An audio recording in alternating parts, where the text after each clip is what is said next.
Hello and welcome, ladies and gentlemen. I am ETEP Wakuian of the Place to Be Reviews, the Fandom Menace People's Champion, here with all of yous on the FC channel. Right now, I am joined by Fandom Collective team members, Flipped Out of the Flipped Out channel. How you doing, Flip? All right. How are you, man? Excellent, excellent. And also joined by, I got to be sure to call her the right name, Millennial Me, the Millennial. She's up here. Miss Fallon. How you doing, Fallon? I'm doing all right. Busy, trying to launch another channel. And I know people are going like, why the hell are you doing that? I'm running out of fingers and toes here to count all the channels. Let me cover all the channels I'm doing right now. Millennial Me, the 13th Hour, which has gone from strictly gaming to more like Podfix. Get Wrecked. And then there is The Real Millennial, which is just reactions. So it's only 4. It's not like 30, even though it may seem like that. I just had to give you a hard time about it. So yeah, we are here. We are live tonight. So you guys, I talked to Fallon earlier today, and we had a little conversation there. She's working on editing and uploading that up, trimming it down, I'm sure, because I'm a long-winded SOB. Let's acknowledge there were things that popped up in conversation like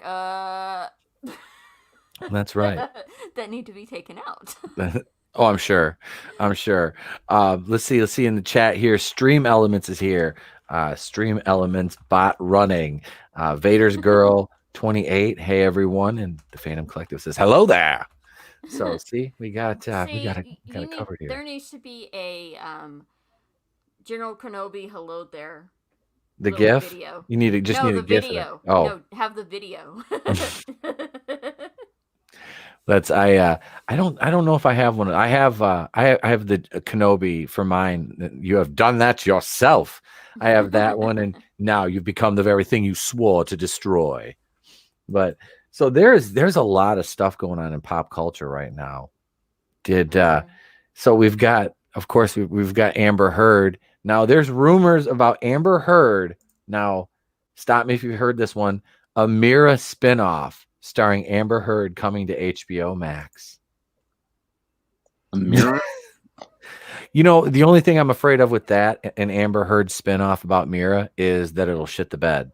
I know what you're talking about.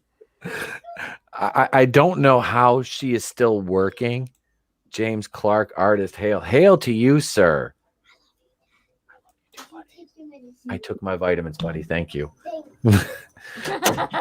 My son stopped in because he stopped in and dropped my vitamins off on the on my desk here inside the door for me after dinner.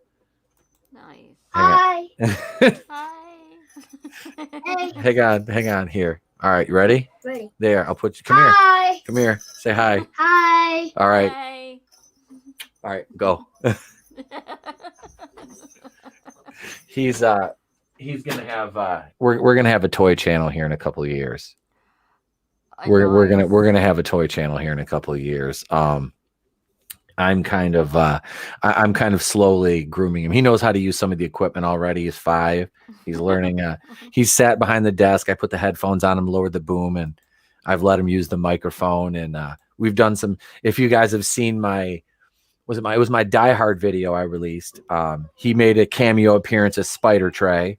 I was talking. I was sitting in front of the fireplace talking and getting ready to start talking about Die Hard. And I had a marker on the floor for him to walk into so he would be on camera right. And he ran in and he slid and he stopped right in front of me. It was my mouse pad I used. I guess I shouldn't have used that, but yeah, it was funny. So Spider Trey made an appearance. Hail Fanzine. He's gonna try to pop in for a little if he can. Well, I hope it's while I'm here because I can, like I said, I can hang out for a little bit and then I've got a jet. But Flip is going to be a guest on my Fandom Menace Friday Night Live show here on January 15th at 7 p.m. Eastern. He'll be joining myself and my co-host Tony Tonedeff of the Clown World Review. Woohoo! For a conversation. We're going to talk about stuff. Oh, that's going to be fun. Now, you're still doing Enter the Unfamiliar on Sunday nights, correct? I am. Okay. This last Sunday, though, it was It was Jay, Final Death Star's birthday. And Okay. we took a break. Okay, took the day off. All right. Yeah, I know. I was like, because I'm usually up and I'll catch some of it before I go to bed on Sunday. And I was looking, I'm looking through my notifications. I'm like, there's no Enter the Unfamiliar this week. I'm like, because even if I don't even say anything in the chat, I'm listening most of the time, So Right. it's I'm usually playing video games and I get distracted because if I try to be active in the chat while I'm playing video games, one of them is going to suffer. Well, there's a lot of fun stuff to talk about in here. It's just like some of it's clearly CGI and fake, and but beyond the UFOs and all of the glitz and glamour of seeing this crazy thing in the sky, is it real? Is it fake? I don't know. There's also a lot of stories that are unexplainable. From regular paranormal to things like reasons why people decided to, like, demon possession and shit like that. So just listening to our stream, you're going to catch a lot of stuff. We went in and out of the what was the name of the ranch out there in Utah? I can't remember. Skinwalker Ranch. We went through and through of all the paranormal activity there. And so, yeah, even if you can't watch, turn it on and you can hear some pretty wild stuff. Although that doesn't mean we don't show a lot of UFOs. We always spend the first hour just showing UFOs and deciding whether they're real or not. Amazed by them. I know. I'm always fascinated by people who have those sightings and things like that of the like, because I've never been fortunate enough to see anything like that. I've had paranormal experience before with people think you're crazy when you say it, but a ghost. But I've never had, the alien. I've never seen anything in the sky. But yeah, my parents' house is haunted. There's been like 5 or 6 people that have died there. Oh my God. That is haunted, probably. Yeah. That's kind of terrifying. Most of them before my parents bought that. Only 2 people have died there, and they've been grandparents since my parents bought it. But in my parents' house. Yeah, you want to definitely stay away from that. We almost bought it. Huh? We almost bought it from them. I wanted to. It's a big old farmhouse on 40 acres out in the middle of nowhere. Where where specifically? Like God, specifically, I can't ask you that. It's in northern Michigan, out in the country. Like, it's surrounded by fields and woods. Oh my God, I got a crazy story about it was Michigan, but I don't know where it was. So this family bought a farmhouse up. They really didn't have a lot of money, and they were paying way too much to be in the city. So they wanted to downgrade their bills, but still have a nice place to live. So they all moved out of the city, and they found this ridiculously good deal on a farm, and so they couldn't pass it up. It was like 10 acres or something, and they just had to get there. They had to go down this regular road, and then they would get an access road, and even from the access road, it took a good 40 minutes to get to the driveway, and then the driveway was about a mile long. Well, the man had like guns, and the wife did not really like the guns in the house, so they had a debate. She said, well, we have kids, and I don't want the guns to be where the kids are. I want them locked up, and you can keep them in the barn. Well, ultimately, happy wife, happy life. The guns ended up in the barn. So they'd been out there living there for about 6 months. And at night, they liked having coffee, around 10 o'clock. And they'd sit out on the front porch. The kids are in bed, and they had a dog, and the dog would sit out there with them. And they'd just look at the fields with the moonlight on it and, do wife and husband things. One night, the wife wanted to go to bed, and he's like, "Oh no, come on, man. Let's just sit out here for 20 minutes or so. I just want to hear about your day." And they're sitting out there, and as soon as they stepped out on the porch, the man had this overwhelming feeling of dread, like they were being watched. Oh no! And the wife also had this feeling, but she didn't say anything because he wanted to be out there and talk to her for, a few minutes, and she figured it'd be over soon enough and they could go cuddle and go to sleep. Well, as they're sitting there and keep in mind, this is out in the middle of nowhere. If you had to leave to get away from here, it would take a while. But the man notices that there's no animals, no bugs, no crickets, nothing. It's so silent. It's more silent than usual. And they're sitting there talking, and it's kind of awkward. He sees out in the field, there's this set of trees, and right behind those trees is another field, and the moonlight was hitting it just right. And he saw what he thought was a dog or a bear kind of walk into the middle of the field and stare at them. And this is probably a good 60 yards away. Then he stops his wife and he says, "You see that out there?" And she goes, "Yeah, I see that. What is that, like a dog?" Or he goes, "There's two more, and then two more, and there's four of them. No, five of them all together. They all are just sitting there perched, staring at the house, staring at these two on this front porch, which, by the way, is a wraparound porch." Well, his wife and him think, they start talking. They're like, "Let's go in," and they agree. So they stand up and they turn to go in the house, and these things start charging at them. And so they're fumbling to get in the house as soon as possible. And just as he's slamming the door behind him, these creatures, he can hear them coming up on the gravel right in front of their porch. And so they've got the doors locked, and they're, turning off all the lights because they're seeing that these are large bear-like dogs, and they've all decided to perch right in front of the house and just stare at them. It's like nothing they'd ever seen. And this is based on a story that a husband and wife told, after this whole ordeal. So, the woman's like, "Oh my God, where's our dogs and where's our kids?" And she runs upstairs to check on the kids. And the husband is thinking, "Man, my guns, they're out in the barn. And I really wish I could get them, but these things look like they could rip me apart."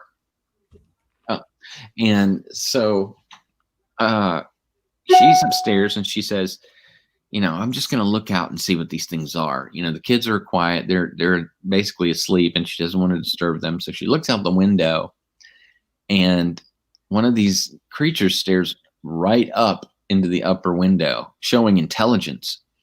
And she freaks out and she falls backwards and wakes the kids up. Now they're like, "What's going on?" She's like, "Shh, shh, shh."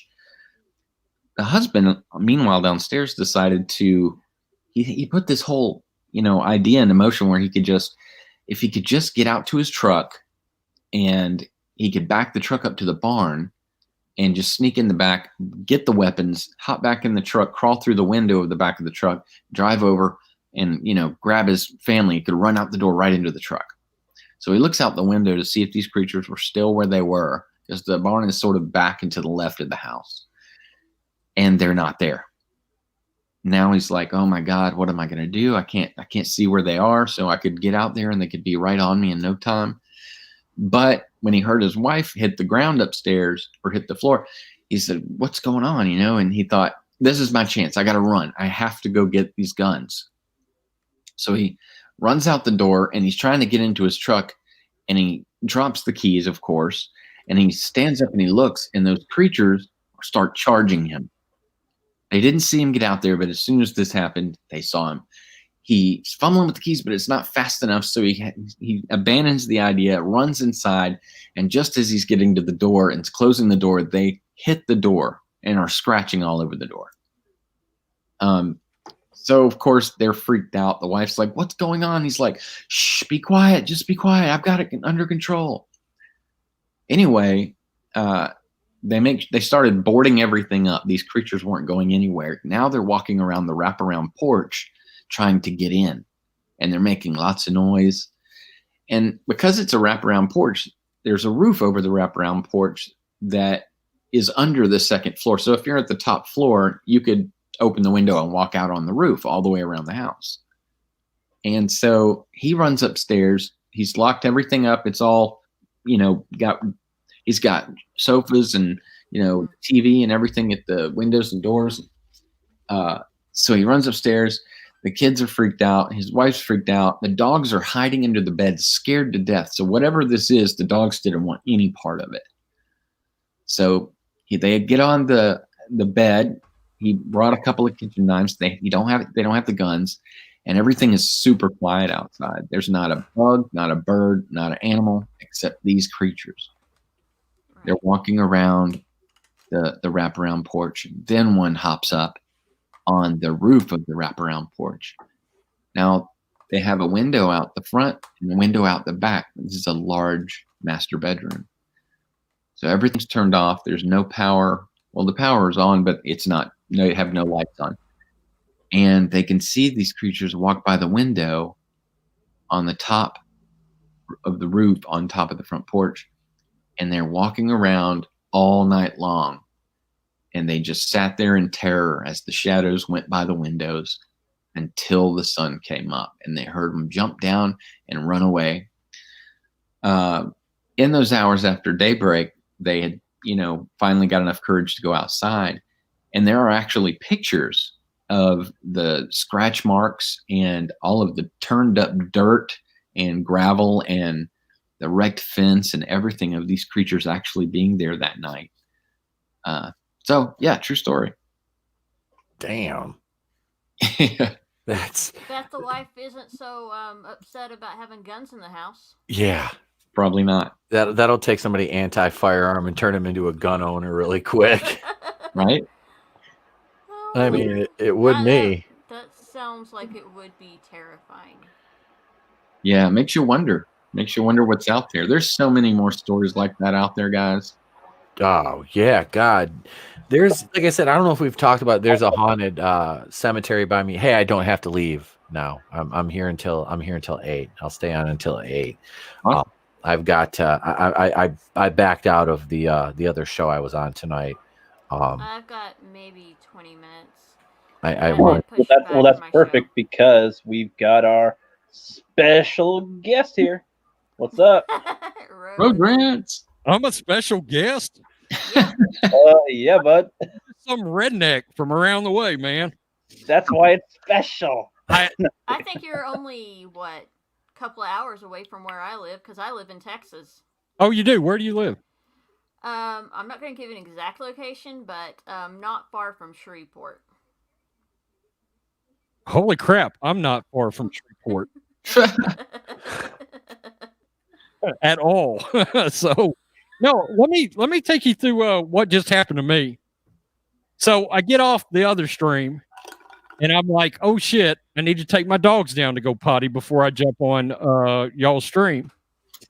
Well, it's been raining like hell here since like 1:15. Oh yeah.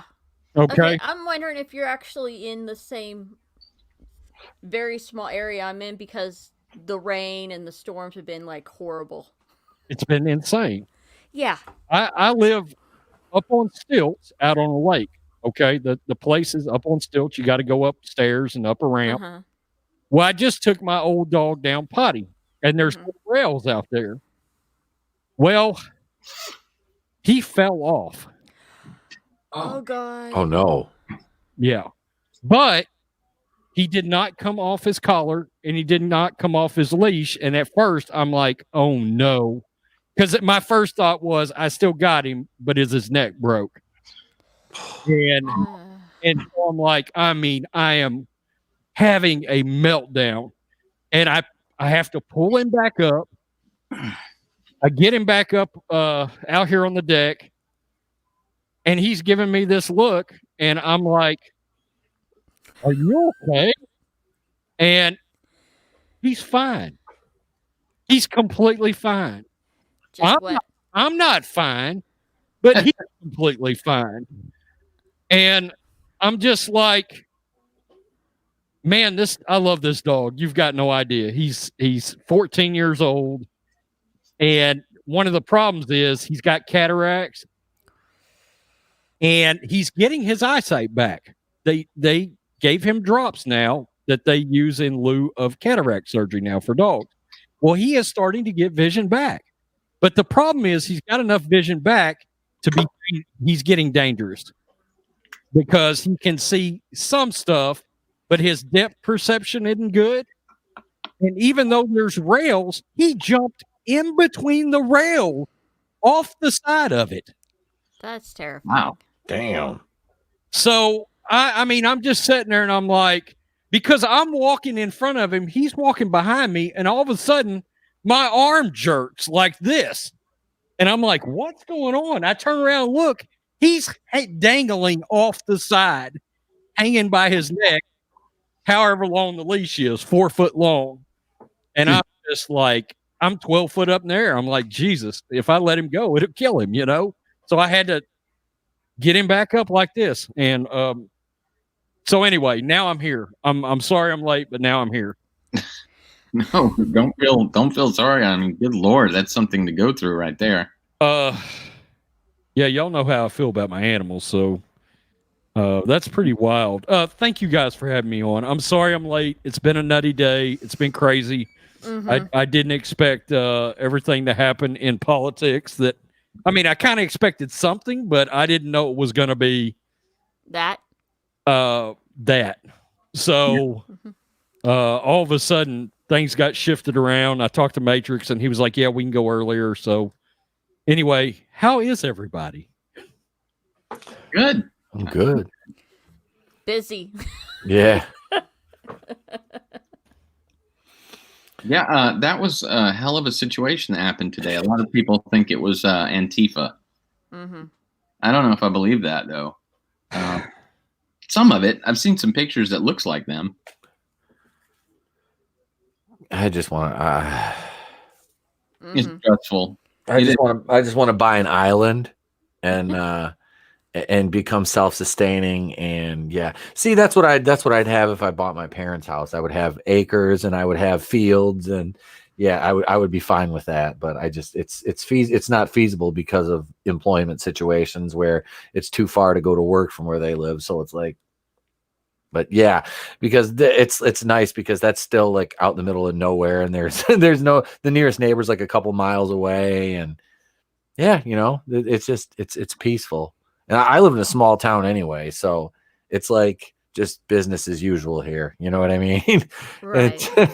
unless the mothership shows up like in Independence Day, I'm okay. I'm all right where I am. Because there's a lot of Randy Quaid here with crop dusters that'll fight aliens. That'll be fun. But, I'm back. I love that movie, by the way. That movie, same. The original movie's great. The sequel was just one of the worst things I've ever seen in my life. I'm like, why would you make this? Hey, here's an idea. We made this movie 23 years ago, right?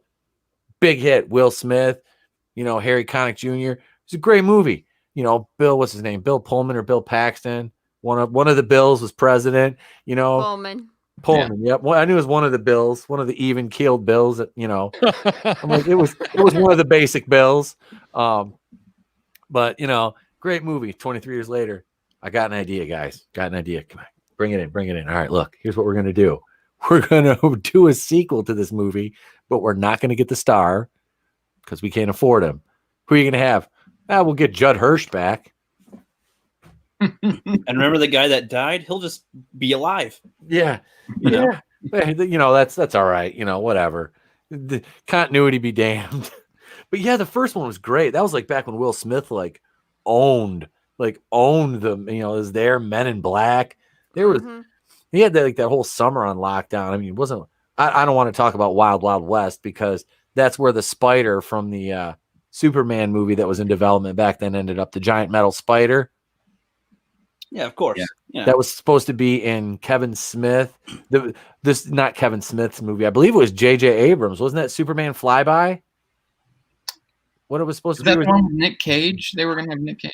I'm not sure of that because there's photos of him still that have been on the internet since in costume. Like he had a photo session and suit fitting and everything, and the picture surfaced online.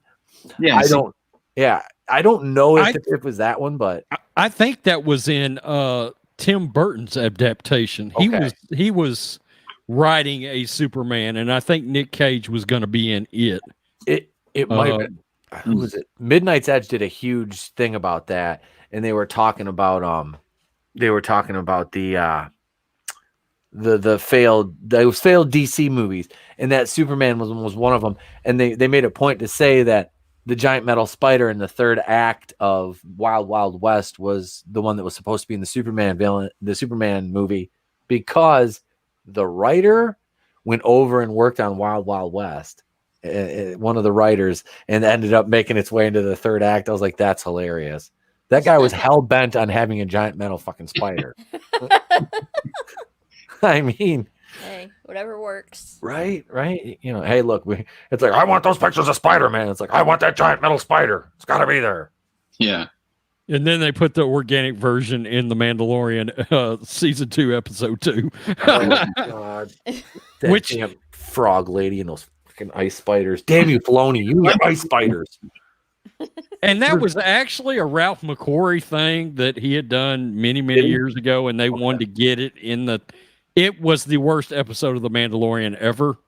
It was terrible, but yeah, I didn't feel the big spider and the frog lady either, so I don't could have feel bad about that. I could have done with the I would have given the ice spiders a pass, but it was the damn Rebel it was the damn frog lady. I was like, just Baby Yoda, eat the rest of these frogs. Just eat her eggs. I'm like, commit genocide to this frog lady. Get rid of this character. She's terrible.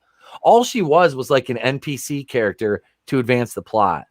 You know, it was like, and I was like, you could have picked any kind of alien you wanted. You had like total artistic license to pick any kind of alien for this role because it's a new character, and you pick a frog lady. Do you know what they could have done if she's a true NPC? Let her time out. Don't interact with her, and she'll disappear. That would have been in that would have been Skyrim. even better. That would have been so much better. Oh God! But no, we had to have frog lady. Son of a I'm bitch. curious what they're going to do with Bo-Katan. I know that obviously she's going to have to end up in a fight with Din Djarin, but I don't know. I mean, is it really that interesting? I'm wondering if it's worth it. What do you guys think? They're headed back to Mandalore now, I think. Yeah. Which, You know, a big bubble on the planet, right? right. So I don't know where that's going to go. I think I heard or I saw that she is supposed to end up on the Ahsoka show. Bo-Katan will. So I don't know how that's going to work out or the logistics of it, but and then Cara Dune's doing the Gina Carano's doing the Rangers of the New Republic. Yeah. Power Show. Rangers? No. Yeah, Power Rangers of the New Republic. And I think Bill Burr is going to be in that New Republic show. So Oh, Lord. Anyway. It almost feels like they're not really going to focus on the Mandalorian as much. They said there's a season 3, and also all the actors have had to sign contracts where they will cross over with other shows. correct. I feel like they do that for shows at the beginning of seasons anyway, just to go, we have no idea what's going to happen in the future. Let's just have it where you'll go into other shows if we end up making them by then. So seems to kind of be what they do. I feel like what they're doing right now with Star Wars, with all these characters and all these spin-offs, is they're trying to repeat the whole Marvel thing by That's slowly. correct. So I saw where they were talking about all of this is going to lead up to what Favreau described as a end game like finale for all of the shows. Yeah, so a bunch of time travel and all the MacGuffin No, things. please. Oh no, thank you. I like the time I travel. could use a break. I'm the only one who likes time travel, apparently. I like time travel. no! It's I'm fine with it if it's used simply enough, I guess. Yeah, it's going to be the world between worlds. Yeah. that's where probably it's gonna headed. happen. Yep. I have to dip, guys. I'm sorry. I said I was going to stay, but my presence has been requested. I have to make my rounds. I'm a man of the people, and I wanted to stop in here for a little while and say hello. Flip, I'm looking forward to next Friday. It's going to be fun. Rook, I'm going to bring you on a Friday night show too, because that's the Fandom Menace Friday night. That's a creator-driven focus. So Yeah, that's where we get. as soon as I get a Friday off, I'll let you know. Yeah. Just let me know, man. Because that's where we talk about all the projects that you're working on, and I know you're always having things in the hopper. So I am just like Flip. That's why our show, I feel like that Friday night show might go right up to when Raiders of the Lost Flicks live start, and I have to just go from from one stream to the other one like I'm doing right now. So thank you guys. It's been great. I will see you all soon. Rhodes Rants, it was nice meeting you, brother. Take care. Good to meet you, man. Have a great night, everybody. I'm out You like too. feelers and high top fades. Oh, nice. Hell yeah. See you around, man. I could see ETEP and Rhodes doing like a little buddy show or something. You guys should have a it's like ETEP and Rhodes. Oh, the puppy. Is that the survivor right there? Yeah, look at look at him. Yeah, he's like, yeah, all right. That's fine. He's trying.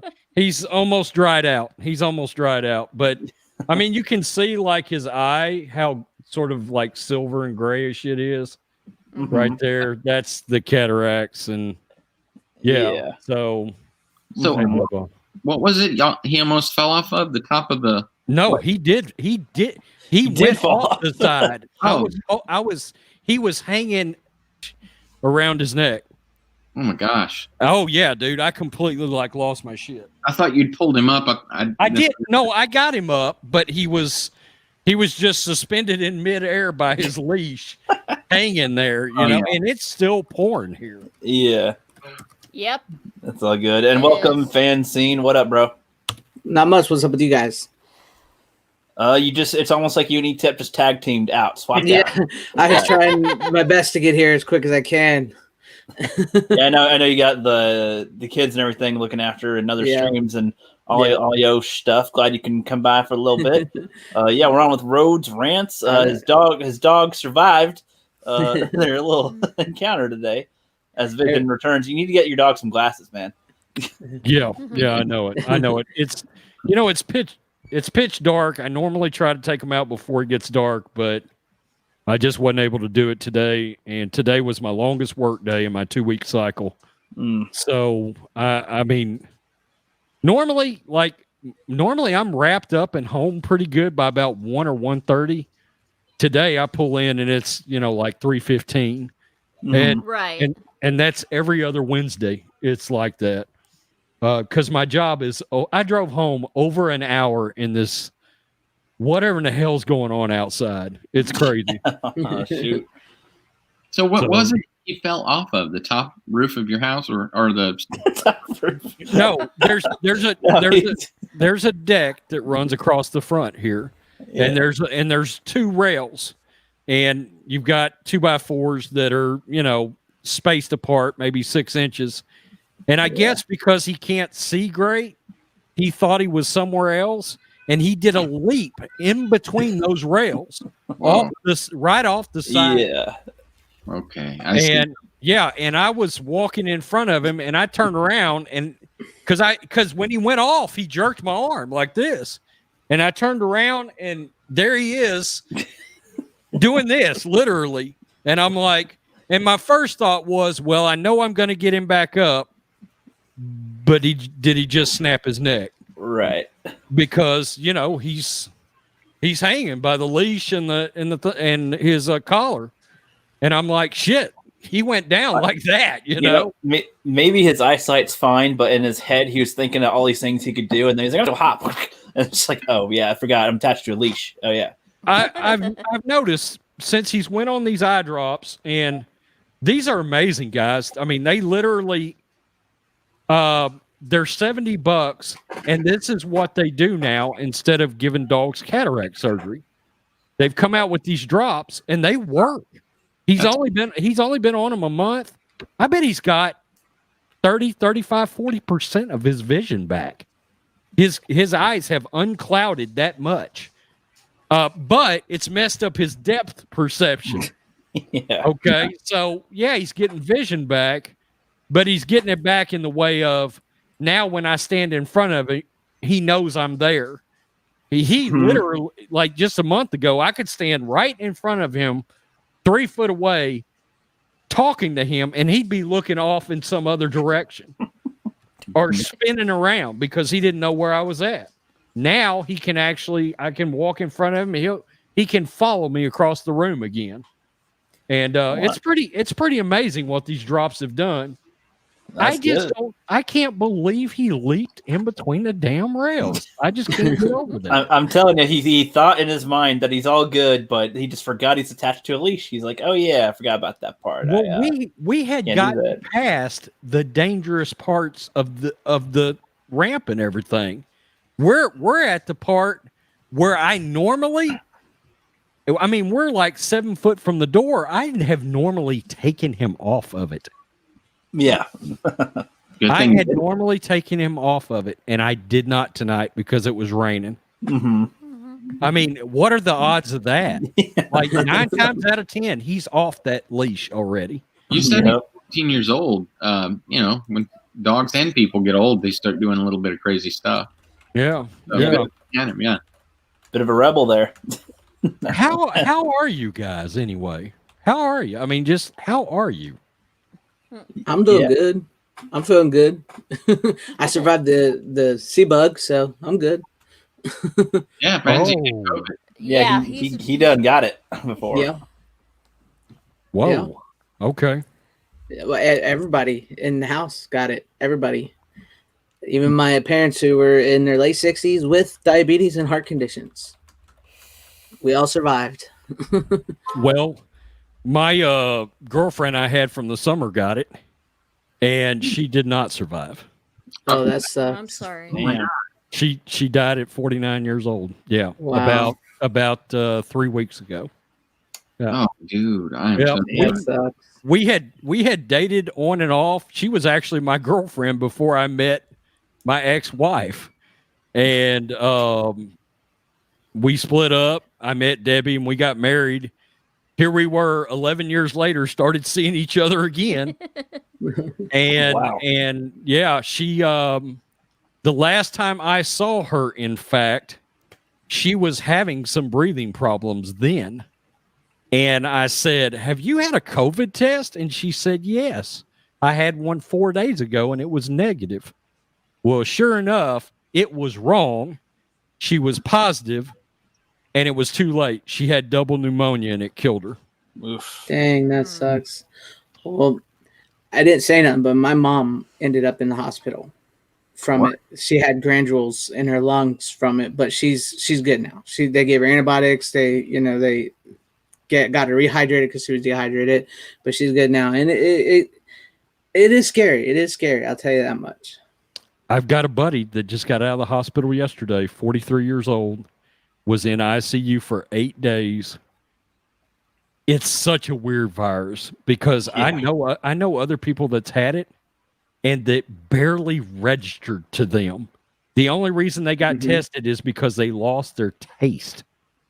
Okay. Yeah, I've heard sluggishness or loss of taste has been like kind of a few of the things, and it lasts for me a couple days, and then it kind of just goes away, and they're like, "Okay, I'm fine now." And Yeah. Wow. I know Yeah. has only had they said, "Oh, I think I had a fever and so they went and got tested," but they said, "Well, now that I have COVID and I know it, I'll just wait this out, take the medicine." They said 3 days later there was no fever, they were fine. They had to wait on the 2-week period before they could return to work. That was me. At all. Go ahead. My buddy that had it, he got out of the hospital yesterday. Now, he's really got no underlying conditions. He's 43. He might be 10 to 12 pounds overweight, maybe. No lung problems whatsoever. And about 5 days ago, when I talked to him today, he said, "Dude, for about 36 hours, I thought I was going to die." He said, I really did. Yeah. Like they had him for 5 days straight in ICU on oxygen turned up to the max so he could breathe. Oh, Dang. And he said, "Look, I'm just gonna not to bring politics into it, but it was sort of eye-opening." He said, "Look, dude, you know I'm the reddest dude ever, and I voted for Trump." He said, "We're miscalculating this virus. It's the scariest fucking thing I've ever been through." He said, that's what my mom he said. said, "It's scary, dude. It is scary." He said, "I did not know if I was going to make it." I went in. I woke up with a fever, and so I take care of my parents and some kids. I'm a caregiver, so I had to go get checked out. I went and the whole time I was there, the doctor was like, "You're looking good. This might just be seasonal." You know, I got the test, and she was waiting for it to go through, and she's like, "It looks like it's going to be a negative," and she put it under the laser because it's the new test, and the laser said, "Oh, you have it," and she was like shocked, and I was shocked, and then everybody got it, and then you know, me and my dad, who's probably the worst, we went through 3 days, fever. It just like zaps your energy, and then boom, we were fine. We were fine. You know, a little fatigue. We felt fatigued for a while, but then my mom struggled with it, and it was a little scary. But she's got over it, and yeah, it's like a lightning strike, man. It's like a lightning strike. You never know what the effects it's going to have on you. Right. Yeah. To levity it, it's like I'm imagining. What if that's how they feel when Goku drains your energy? No. Okay, guys, I'm sorry. I have to head out. I actually have a live stream in like 15 minutes. Okay. On Twitch. Say goodbye to my daughter then. Yeah. Hey there. Hi. All right. It was nice meeting you, Rhodes. And I'll talk to the rest of y'all later. All right. See you later. In doodly deed. All right. Yeah, it's good to stream with you, Rhodes. I haven't streamed with you before. Yeah, man. You had I was in one of your streams just not too long ago, right? Yeah, with Adam Marcus. Adam Marcus, yeah. Yeah, director Jason Goes to Hell. We was talking some Jason Goes to Hell action in there. Yeah. I didn't want to tell him this. I'm not a massive fan of the movie. Hey, it's okay. Hey, You heard that a lot. yeah, he's cool with it. He's actually cool with it. But I did that review on our pop culture channel because I counted down the Friday films. And it was next to last, I think, in my countdown. But I had some really good takeaways from the movie. Right. Look, if Jason would have been in that movie the whole time, if Jason would have been in that film the whole time, Kane Hodder as Jason, the whole time, that would have been one of the best Friday the 13th movies ever because it had some really good characters in it. Yeah. It had some of the better acting. It had some really great effects. Some of the gore, especially in the unrated cut, is excellent. The body jumping thing made me want to slice my wrist and bleed out in a bathtub. It's true. He like I've talked to him. I'm friends with him. He's a good dude. He gets it. He totally gets it. That what people how people feel about it. And that's why like on his documentary that he's doing about Jason Goes to Hell, about everything that went down, the story decisions, how Voorhees was misspelled on the mailbox and all that. If you back it on Indiegogo, you can either give him a thank you if you like the movie, or you can give him a fuck you if you hated the movie. And he's cool with it. He totally gets it. He understands. He just like what really makes him mad is if he's like people say it's not canon because he's a stickler for canon. So right. Didn't you say that there was something about the lighting? Because I streamed with you like a month ago, FANZCENE, and Midnight's Edge was on there, and you guys were talking about the lighting, that they didn't have the budget for the lighting on that movie. Yeah. Well, I don't know. I don't remember. Oh, I could see that. I think in a couple of scenes actually. I think there was some lighting problems. Yeah, I think now you bring it up. The diner scene seemed like that they very much used the light that was available in the diner. And okay, I know. Yeah, go ahead. And the cabin scene at the beginning of the movie, which is fantastic, by the way. Yes. It's one of my favorite opening small scenes in a Friday the 13th movie. And Kane Hodder actually, it was the stunt coordinator on that. He did every single, he did all the planned all the stunts out. So he was like, everything in that is all done by him. So that opening scene was planned by him. That lady was massively hot too. And she's a stunt worker. Yeah. But yeah, I know Creighton Duke is one of one of the best characters in the franchise. Yep. Absolutely. I'm ready if Adam wants to do that. Yep. Like if I made enough money, I would be like, how much do you need so I can get an executive producer credit on a Creighton Duke spinoff movie. Hey, you because never I'd know. love to see it. He's working on it. He's talked to Stephen Williams. He's working on it, and it just all depends on when it can go into production and all that. So Stephen Williams was in Yellowstone, the series Yellowstone. Not this past season, but the season before, Stephen Williams showed up as a cowboy. I was like, wow, it's Creighton Duke. He's awesome.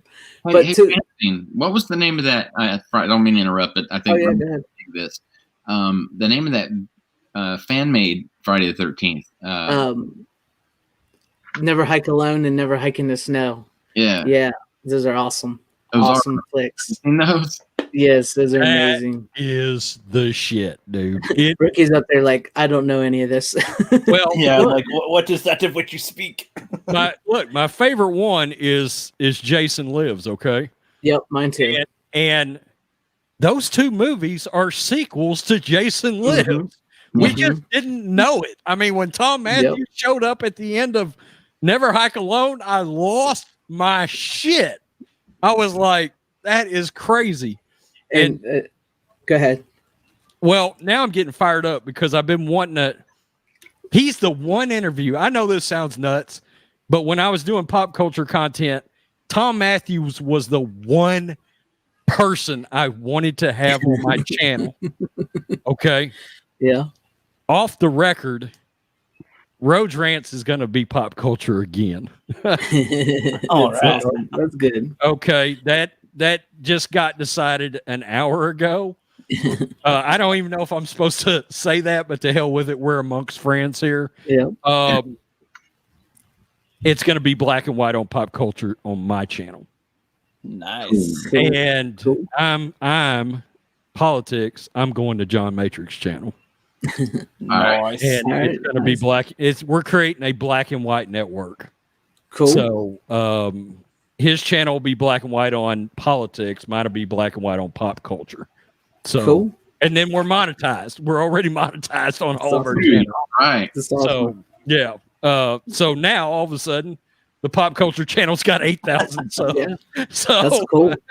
I'll lose some, but so many of our subscribers are just subscribed across all of our channels now and I had a lot of my subs left on my channel from being pop culture back in the day. Now I'm politics, you know.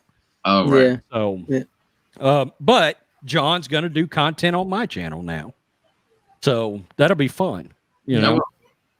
And Jason Goes to Hell, the Steve character was actually supposed to be Tommy Jarvis. Oh yeah, that's right. He did say that. Didn't because when New Line got the rights to Jason, they didn't get all the rights. Paramount still held some, so they couldn't use Tommy. So he had to create Steve. That's too bad. Yeah. What's the deal with Friday the 13th right now, guys? I mean, y'all according to Adam, Sean S. Cunningham lost the battle, and the writer who wrote the first Friday the 13th looks like Victor Miller looks like he's going to retain the rights.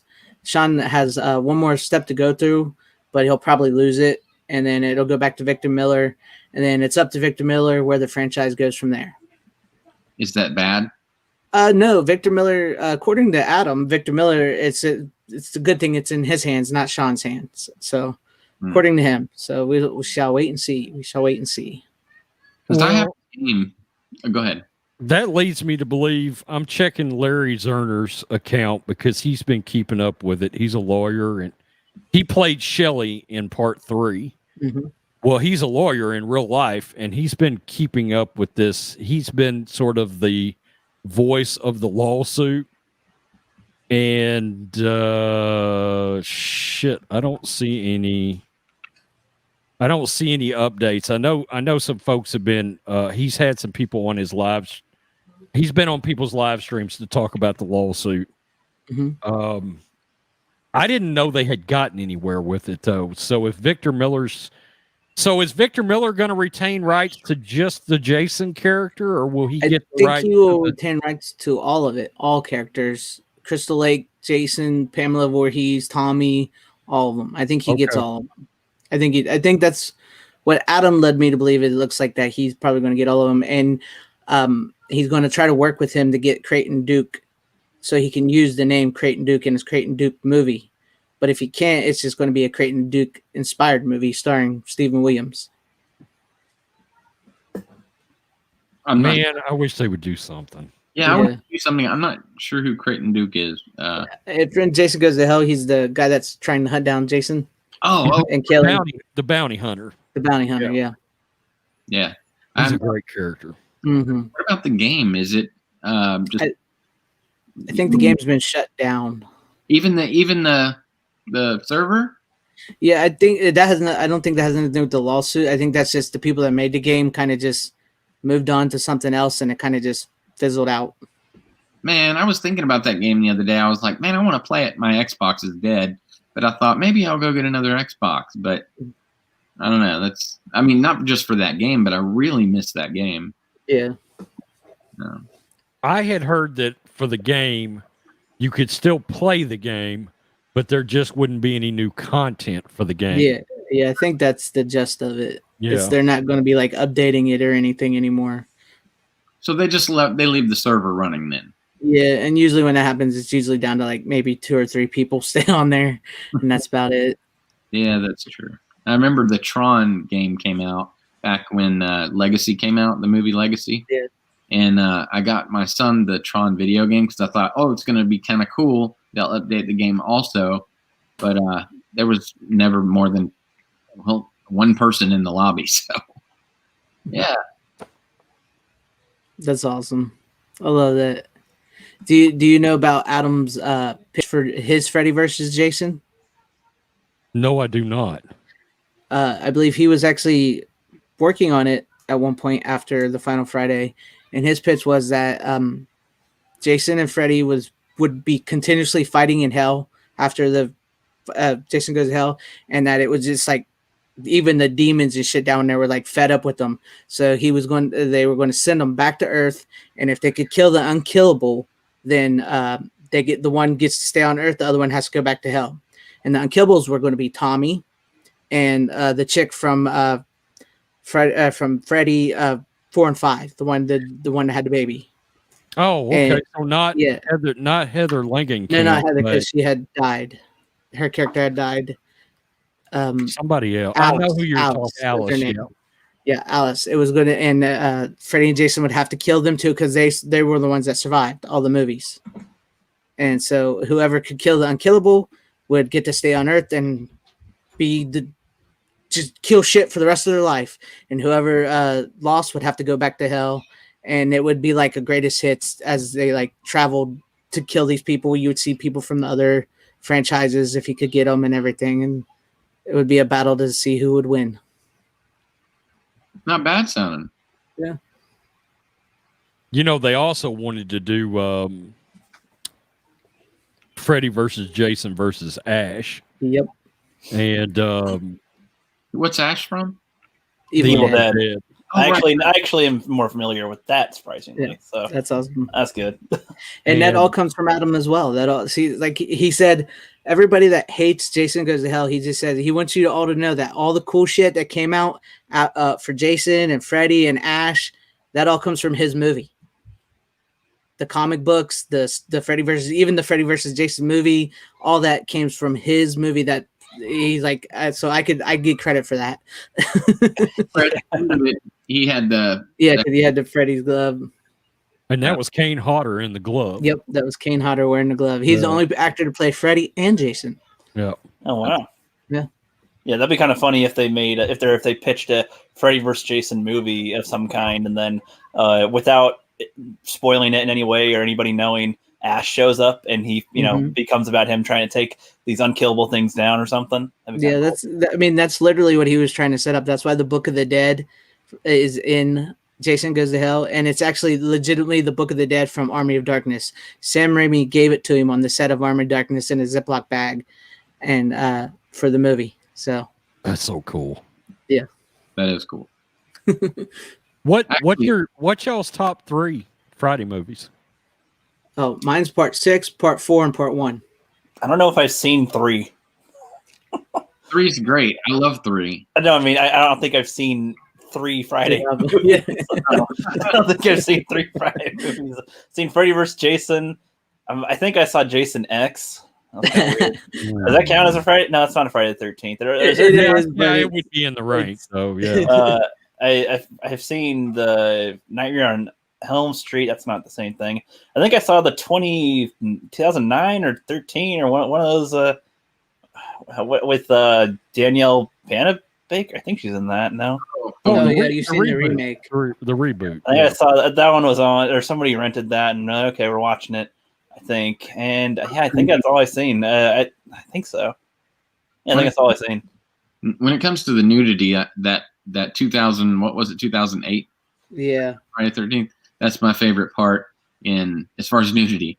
But yeah, I like 3 in 3D. I loved the second one because it was just Jason and not his mom anymore. But also, they really kind of had a lot of good frightening experiences in that one. I think Kevin Bacon's in that one. Is that right? He's in the first one. In the first one, wow. But I like 2, 3. God, I think in order it would be 3, 2, and then I can't remember the one where the girl had the telekinetic power. 7. What? 7. Oh yeah, it's like Jason versus Carrie. Yeah, it's a good one. Yeah, that was their idea, and they couldn't get the rights to Carrie. They have telepathic powers in a Jason movie. Oh yeah, it's a good one. You actually check it out. You'd probably like that one, Rook. Is that number 7? Yes. Okay, Snowdub. I think Snowdub's recommended that one a few times. Yeah. A New Blood.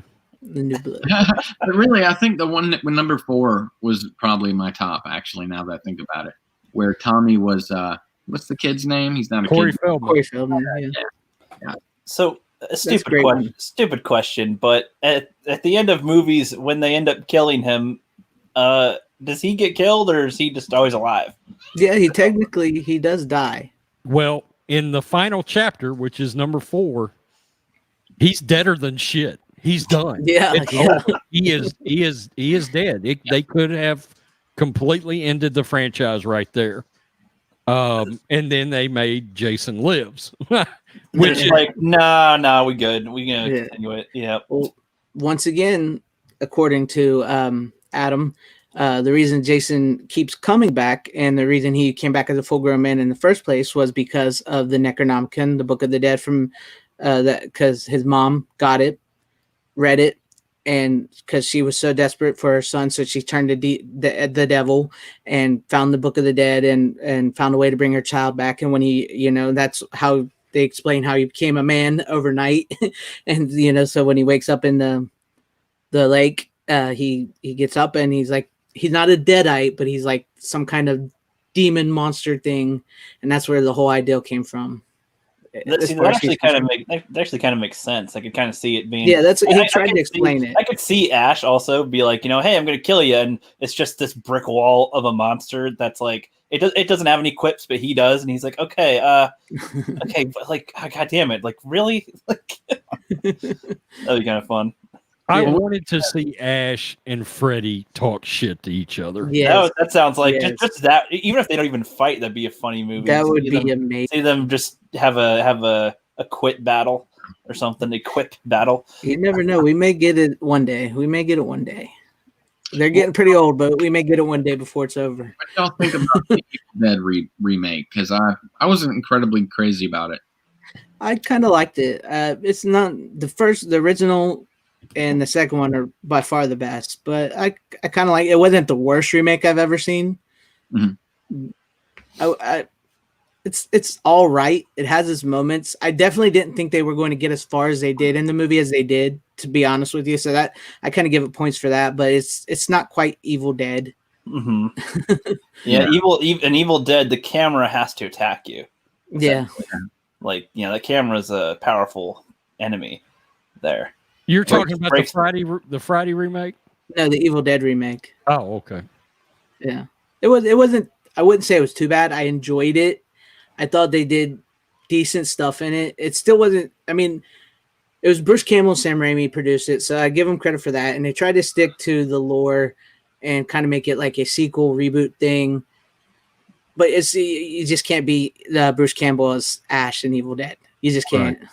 That's what was missing to me. Yeah. I thought it was okay. Yeah, it was I thought okay. it was And, I mean, Yeah. up until the TV show, they were actually planning on having Ash meet Mia, who is a survivor of the remake Evil Dead. They were actually supposed to meet in a movie. I liked that series. That series. Yeah, that was a good. great series. Yeah. Yeah. It was great to see Bruce Campbell come back. Mm-hmm. You know, I wish they hadn't canceled it, but you know, Yeah. I didn't get a chance to watch it. Is it? You say it's pretty good? Oh yeah, Ag yeah, oh yeah, Yeah. check it out, dude. it's fun. it's fun. like It's really fun. it would be the Cobra Kai of the Evil Dead franchise. Yeah, yeah, Oh. that's a good way. Yeah. Of putting it. Yeah, that's a great way of putting it. Mm-hmm. Is it on Netflix or? It's on Stars, I think. It might actually be on Netflix. No, I think Ash vs. Evil Dead, that is on Netflix. I've seen yeah, I was that. gonna say I'm pretty sure it's on there. Oh, is it All cool? 3 seasons. I may watch it again then. Yeah. Shit. Yeah, Hell yeah. Mm-hmm. it's pretty cool, man. That's cool. That's cool. I'm actually a little higher on the Friday reboot than I think a lot of people are. No, I'm with you on that. I actually enjoyed it. I actually had it number 3 in my rank. Yeah. Well, are you talking about the one that I was referencing, the 2008 Yes. one? Yeah. Yes. Yeah. Okay, yeah. See, is that the first time they try to like really go even deeper to his story? Because I don't know anything about the whole thing, but they imply that he has a sister or something. Like, No, that's in Jason Goes to Hell. okay, I don't know anything then. Because I thought the reason why, because he like kind of he decides to not kill one of the people. He like No, that's because she Captured her. reminds him of his mom. of in his that one. mom. Oh, Yeah. okay, I don't remember. I was in middle school when I saw it. I think 2008. Yeah, I was in middle school, and so I don't remember. I don't know what the hell they're doing. I was like, oh, maybe she reminds him of because she was like, I don't know, early 20s in her age. So I'm like, Yeah.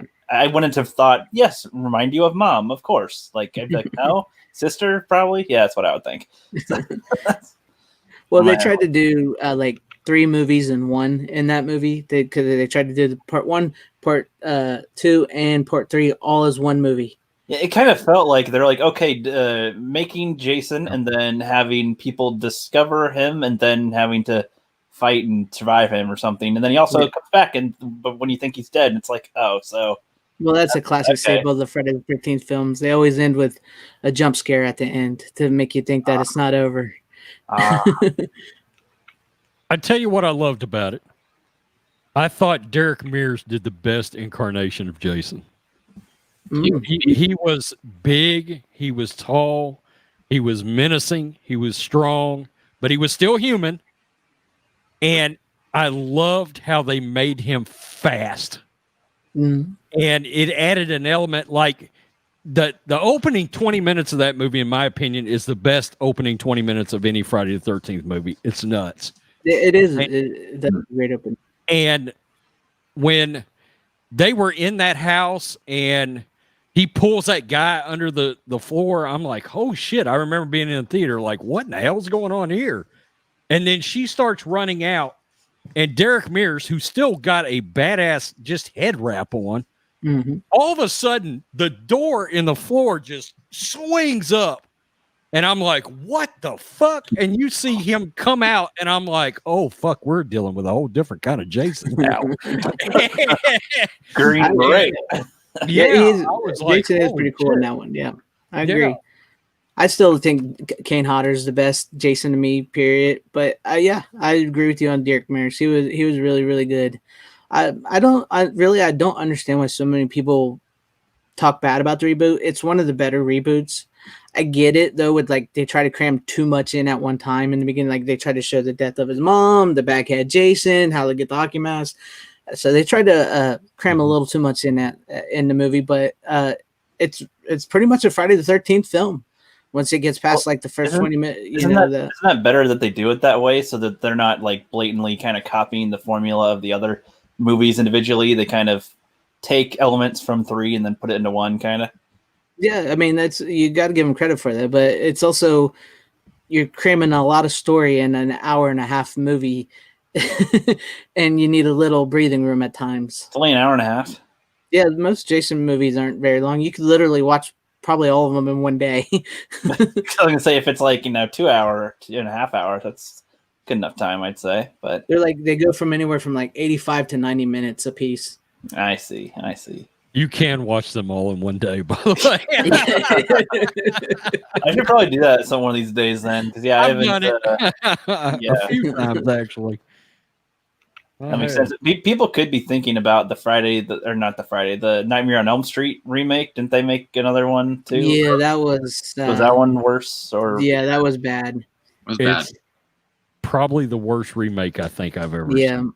yeah. wow, that's a bold statement. Wow, with everything else that's out these days. I mean, It's bad. I mean, you can't call Zombies Halloween 2 a remake of the original Halloween 2. So, yeah, Nightmare on Elm Street would be. That's probably the worst remake I think I've ever seen. It's awful. Yeah. I mean, it's god awful. it's bad. Kruger is what's his name, Robert Englund. England. And like you have to switch him out, and then you get this guy. Spoilers, by the way. I mean, he's just not as fun or funny. The character, isn't. He's a pedophile, and it's disturbing. Yeah. Way. And technically, the original Freddy was supposed to be like a pedophile, but they steered clear of. They left it ambiguous. Okay, Exactly. So that would made him more scary too. Right. It wasn't just in your face. And Robert, they took all the comedy element out of Freddy Krueger, all of it. He wasn't charming at all, or that was the best part of Freddy is he had a personality. Mm-hmm. Yeah. And like that's actually kind of what makes it a little freaky because he's like this thing that enters your conscious or your unconscious brain while it's all you're dreaming essentially, and then it causes all this fear in you, but he's also cracking a joke in a way, like, bitch, whatever. I'm gonna get you. Don't slip. But I actually don't remember anything he says. But I'm your boyfriend now, Nancy. I do remember liking Nightmare on Elm Street from what I saw. Oh yeah. Though I don't remember enough. I guess it's been forever since I watched it all the way through. If you get to part 3, that's the tops. Dream Warriors is the top Freddy movie. How many Nightmare on Elm Street movies are there now? There's 6. And no, there's 7, and then Freddy vs. Jason. Jesus Christ! Yeah, we liked them in the 80s and 90s. yeah, that's they're great. I'm just trying to imagine what else happens or how each really conclude with. Okay, that'll be interesting to see. I actually don't know. They're actually they have a pretty decent story. I mean, you can skip 2, honestly. You don't need to see Nightmare on Elm Street 2. I mean, if you want to, but it really has no bearing on the story. But it's you could go to like 1, 3, 4, 5, and 6, and you'd be good. And it was 7 too, because 7 is like 7 a New Nightmare, which I think you would really like because I really dig that one. Like my top 3 Freddy movies are 3, 1, and 7. And 7, Wes Craven's New Nightmare, he goes very meta in that, and it's like the chick who plays Nancy in the first movie plays herself in Hollywood, and it's about her and her husband and her kids, and she's getting these phone calls that sound like Freddy, and like Robert Englund plays Robert Englund himself, and like Freddy starts to manifest in the real world. And spoiler alert for anybody that's seen it, it turns out that Freddy is like a legitimate real demon, and Wes Craven has kept him from the world by putting him in the Freddy movies. And since they stopped making the Freddy movies, hold on. That actually sounds like a pretty badass plot right there. Oh, dude, it's awesome! It's That's awesome. some cool meta twisting right there. I like that. Yeah, it's awesome. And like since like Freddy 6, Freddy's Dead was like the last one they made, and I don't remember how many years in between. But since they had not made any more Freddy movies since then, he wanted out.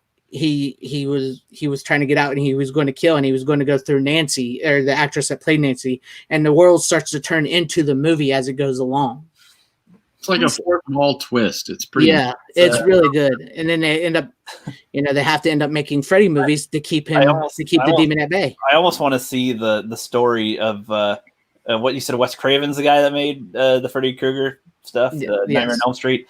I want to see his movie where he just makes this discovery of this demon that's existing, and then somehow contains him. Wes Craven, he's in the movie. That would be funny. Well, no, but I'm saying that'd be funny to see a movie where Wes Craven does this discovery in battle or something to then put him into the movies and like, haha, this is where you shall be from now on. Yeah, that would be interesting. That'd be Sadly, we've lost Wes Craven, so they'd have to cast an actor. Right. I guess the concept of his backstory is kind of fun. Yeah. With that, you said he discovers it or something, right? It finds out. I don't know if he knew it from the beginning. I haven't seen it in a while, but like when she calls Wes Craven, and like as the story unfolds, he's like it's this demon that he I don't remember if he knew about it or if he's starting to know about it. Well, no, I mean that's kind of what I mean though. If he created the movies to contain him, then he discovered him to contain him. I think it's something like this. Like he himself had nightmares, because it kind of used that story, and it gave him that's not how Freddy was really bored, but in the story that he had nightmares, and so that he made the Freddy movies, and I think that's how he knew the demon was real, and then he started having nightmares again, and that's how it came back. You know, I was sitting here thinking about how you're saying all this about the movie. Now I want to watch it, but I want to go back and watch all of these. But you cut out. Oh, there you are. Just want to know, all these movies that are supposedly coming out, I mean... No, we lost him. Oh, you're frozen. You're frozen, Flip. Oh, frozen. I really need to do a screen snip of this. Frozen Flipster. I'll make it easier for you. There you go. Poor Flip. No. I got it. Okay. Yeah, he'll join us in a sec. He'll probably pop back in just a moment as the internet craps out. I was interested to see what he was going to say. I don't remember what it was. I know it. I was like, wait, what? What about these movies? Like a big reveal. You get me talking on these movies. I love these, like the 80s, the slash. I know you don't like the slash film, but man, like the Freddys and the Jasons and the Halloweens, they're just so good. Well, it's like, I guess from my experience, I dislike the Halloween ones the most. Like they just, I don't know. I can't find what's appealing about the Halloween ones. With Jason, like the Friday the 13th and Nightmare on Elm Street, I can understand that more, especially Friday the 13th. God damn it. Because I keep on getting, I want to say their names, but that's not what the movies are called. Just call them Freddy and Jason. The Freddy Krueger element, like I love that aspect. That's a pretty fearful thing. Like you're not conscious when he attacks you, essentially, but you're experiencing it, and you can't really do anything. You got to kind of become aware, like, and it's like that's like a freaky way to do it. You know, it's like, man, you need to sleep. You can make yourself stay awake all you want, but you will fall asleep at some point. I think your body literally will force itself to sleep if it's dire. Yeah. So, yeah. There you go, Mr. Hey, Flip. Sorry. we're on the edge of our seat. We're like, hey, wait, what were you gonna say? We're like, oh no, he flipped. No, he was like, you were like, I'm gonna tell you something here, really important. It's dumb. I wasn't trying to like switch the subject, but I did want to know, like, some movies are coming out on HBO Max, and you've got movies coming out, and I'm excited to see them. Just like I want to go and watch, the older movies too. But since the theaters are mostly shut down, how are all these going to come out? I haven't really caught on to how that is. Maybe I'm just 47. It's probably going to be streaming from here on out. They're probably more likely killed the theaters, which is truly disappointing and sad. But it looks like Disney will more likely Disney Plus, Warner Brothers, HBO Max, Netflix will, they got their Netflix movies. Amazon, they got Coming to America, which was supposed to be in theaters. So then now they get Coming to America in March. So it's just looks like that's where they're going. That looks like a good one. I've said it. Yeah, it looks good. Death of theaters. Well, I think it'll all be streaming. Yeah, it's sad. I mean, there are certain things I like about going to the theater. Love it. Yeah. It's like you're in the audience with all these other people, and you all share a certain feeling. Laugh, cry, whatever it is. You all share that. The smell of the popcorn, the giant screen. Yeah. Somebody's phone goes off, y'all get pissed at him at the same time. Yeah. I remember seeing Joker and the Avengers Endgame were the last two movies I saw in theaters, and I just remember people clapping at the end of those movies. It's something you ain't gonna, Yeah, So well, we ain't gonna in get a way, it's also like the difference in those exact audiences. It's like in the end game, everybody the whole time is like, yes, and everybody's like excited for it as they're going on. The Joker, full room, dead silent. yeah. Like, oh. It's That's like very the last tense. movie I saw in the theater was Joker. Yeah. Yeah. I think that was mine too, actually. Yeah, I haven't really seen anything since then. I don't remember. That feels like so long ago now. It does, doesn't it? Like ancient times, I saw Joker in the theaters, children. Yeah, back when we would go and watch movies in a big, gigantic room instead of in our bedrooms. And, all that. I still think that they could rent out rooms or something, and I'd pay for it. But we lost it. Actually, I do think you can rent out theaters at the moment. That's how they're trying to keep alive. I think some are, but like mine are just completely closed. Like, Oh yeah, no employees working, and that's just so annoying. It'd be cool. Rhodes, what would you? I don't know if you play consoles or video games, but it's like if you could get like 3 of your friends and like play freaking Xbox or PlayStation or computer game on a giant screen for a day, like. Back in the day when I was still gaming, I mean, yeah, if I could have gotten an entire theater screen to play Halo on, that's what I'm saying. I'd have been like, good God, this is the greatest thing ever. Multiplayer, some little shotgun sniper team action. God, I'd have been in heaven. Yeah, few buddies, get some junk ass food and shit. You got the whole day. You rent out the thing for yourself. Fuck yeah, that's what I want them to advertise, man. The original Star Wars Battlefront 2 would have been a blast. Yes, Galactic Conquest, that shit. Yeah. Oh yeah, that was so good. Oh, that'd be great. Good. Are you talking about putting it on a big screen or something? Yeah, kind of like what we talked about last week. Like putting them on the screen. If they were to rent out theaters to play video games, and even to have movie sessions, like that'd be kind of cool. They want it to be small parties, so you don't have COVID crap. But it's like that's fine, or up to 6 people. I'd split the money between them. It'd be even cheaper. Essentially. Yeah, great idea. And that's when I told you the story about how we almost did something like that. It's like honestly, they would hardly need employees there. Have like a maintenance guy just turn the thing on or something. Maybe a concessions person to hand out food, but that's about it. Like you don't need nothing else.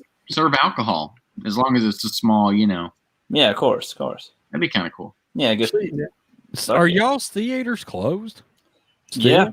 Yeah. Mine was open for like a month and a half or 2 months, but over here, because I'm on the West Coast, I'm in Washington, and Washington, Oregon, and California all got the lockdown shit again, pretty much. As far as like closing lobbies, gyms, theaters, bowling alleys and stuff. And it's so stupid because like so many people left the gym because they don't want to wear a mask and have to do the extra cleaning when they're there. So they lost a big portion of people anyway. So those who were left would have gladly abided by the rules to keep it safe. And when they go, oh, all these numbers are spiking, I'm like, is it really? Do you really think it's because somebody sat down in a restaurant and, when they're 6 feet away from each other, or more like 10 feet, honestly, eating a burger, like this is what's causing the high spikes?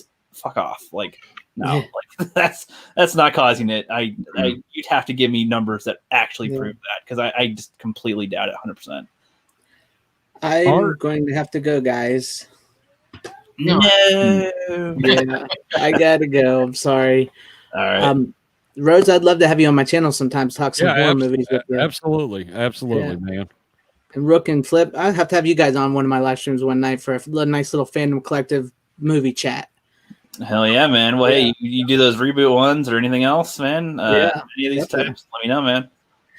It's good talking to you guys. I had fun, and I'll catch you guys later. Take care. They're awesome. Thanks. Yep. See you around, buddy. Peace. Hell yeah.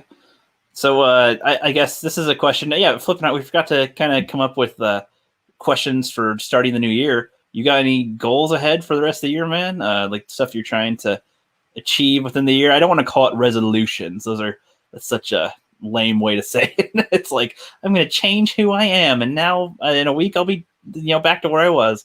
But it's like, you got any goals you're trying to work toward this year?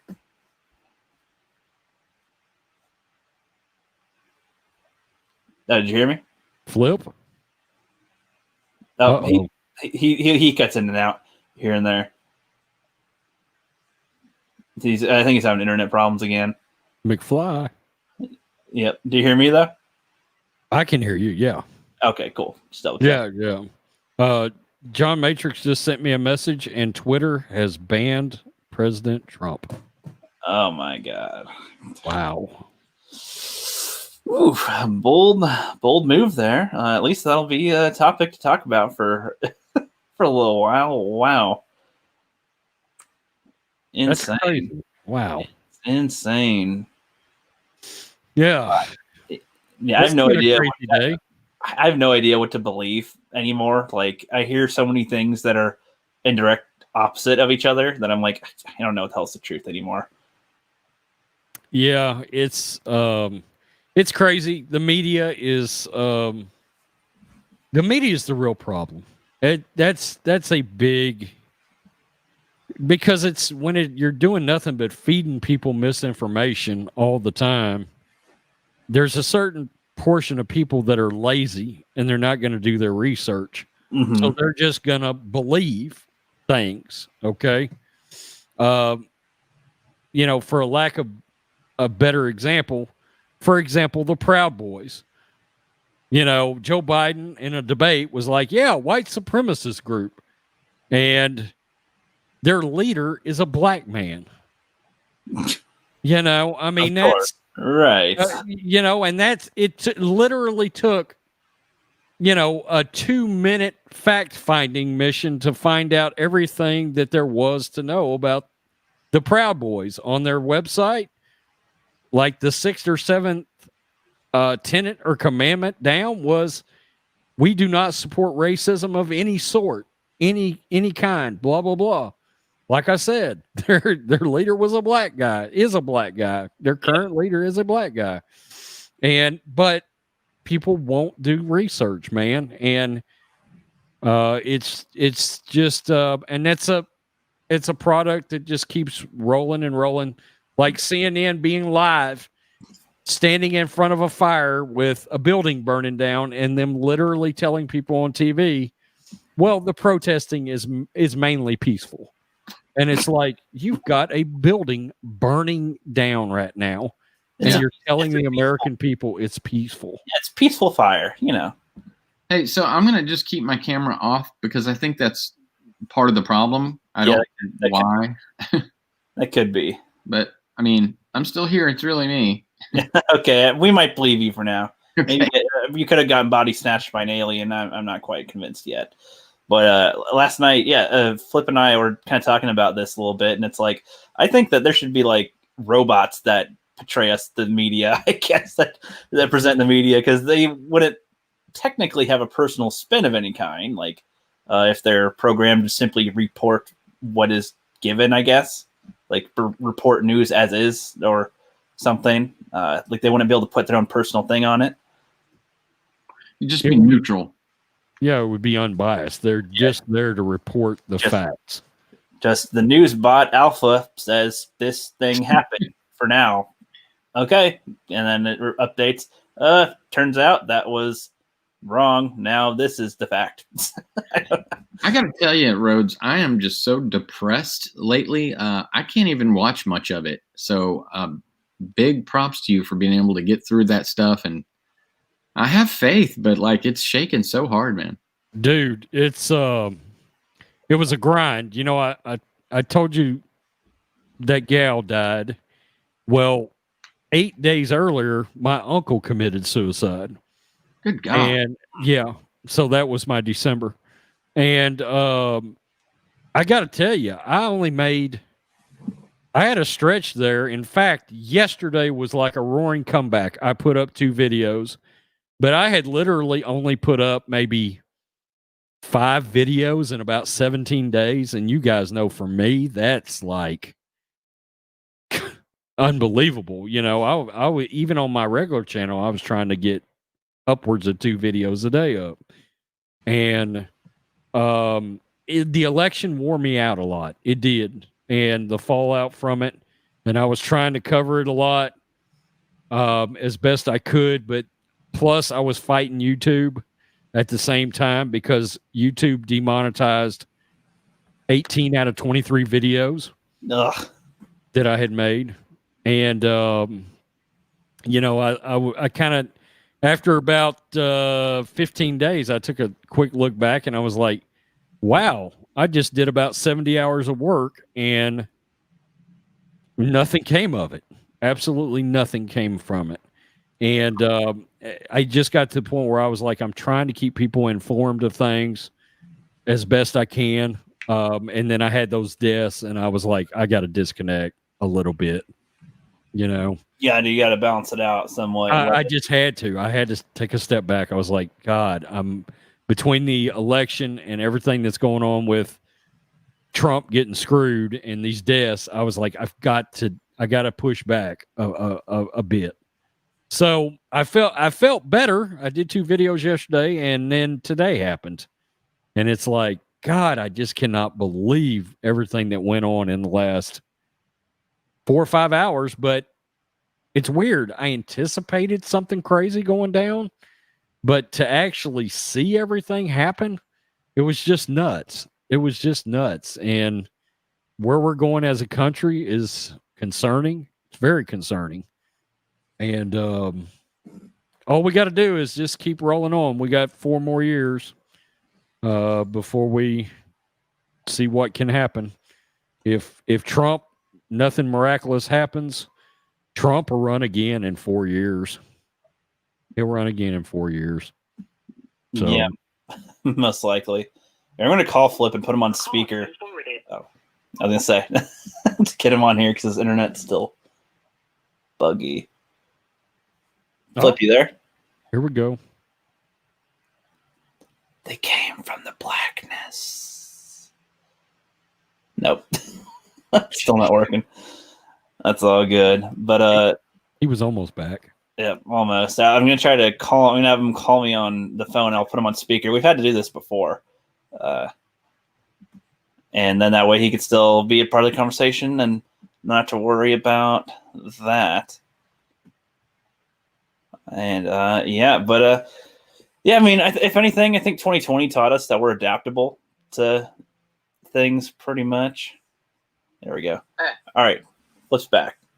Oh, I'm coming in the computer. My daughter is trying to reset the Wi-Fi. I don't know why that happened. Sorry, guys. It's all good. You can hear him, all right? Right, Rhodes? Oh, yeah. All right, perfect. Perfecto.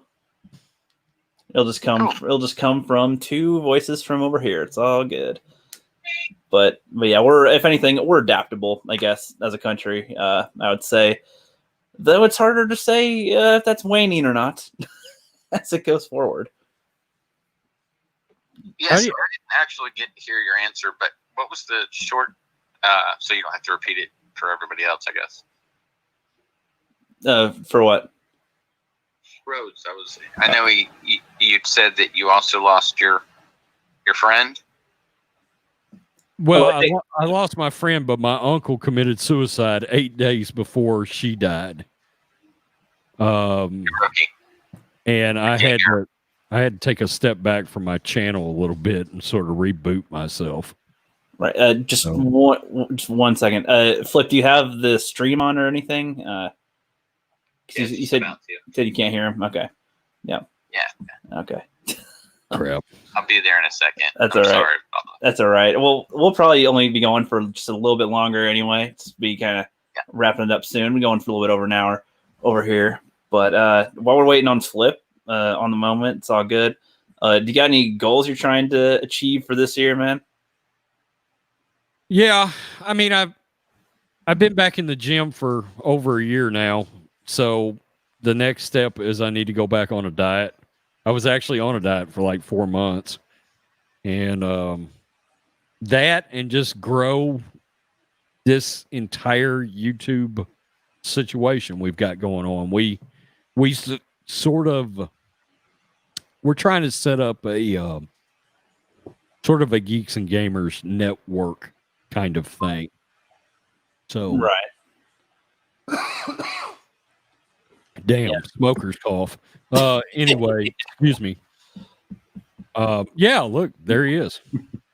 Yep, once again. I love that. Oh, that's a good one. Yep. I'll make it big. Oh, there he is. Oh, damn it. Yep. Ruined it, Flip. That's good. I know. That's all right. Yeah. So, what were you gonna say, Flip? Just was saying sorry about that, and then that happened again. But Yeah, you look like you're like, like nope. one of them days, gentlemen. One of them days. So, Yep.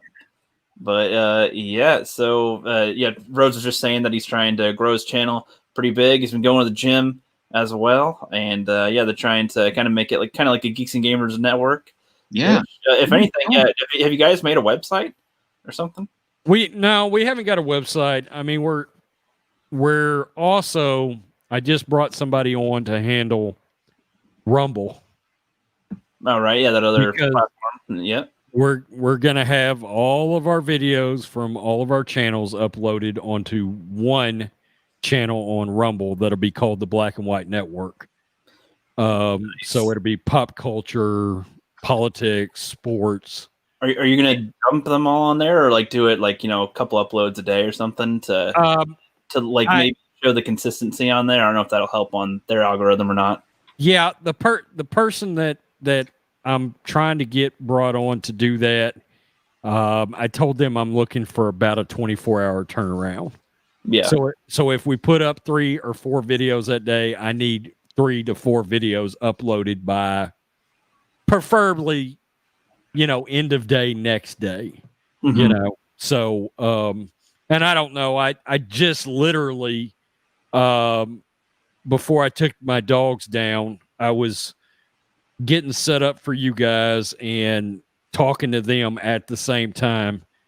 Can I tell you that having a channel with 60 whatever thousand subs, guys, I cannot believe how freaking fucking busy I am. It's nuts. It's crazy. I'm it's like running a second full business. It's nuts.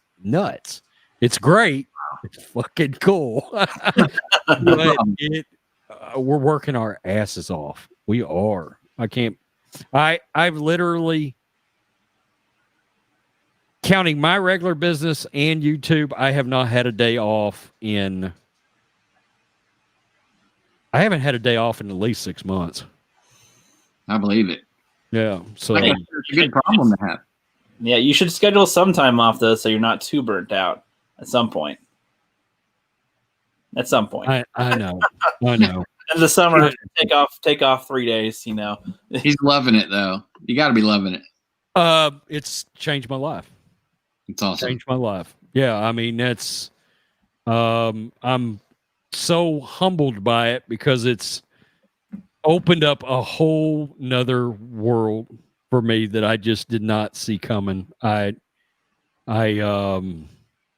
Wow. I mean, it's just nuts. It's crazy. Well, you deserve it, man. You guys have put in individually so many hours of work, and God, it's streaming to 1 or 2 people at a time sometimes, and you came a long way, bro, and you really deserve it. I can't think of anyone more deserving.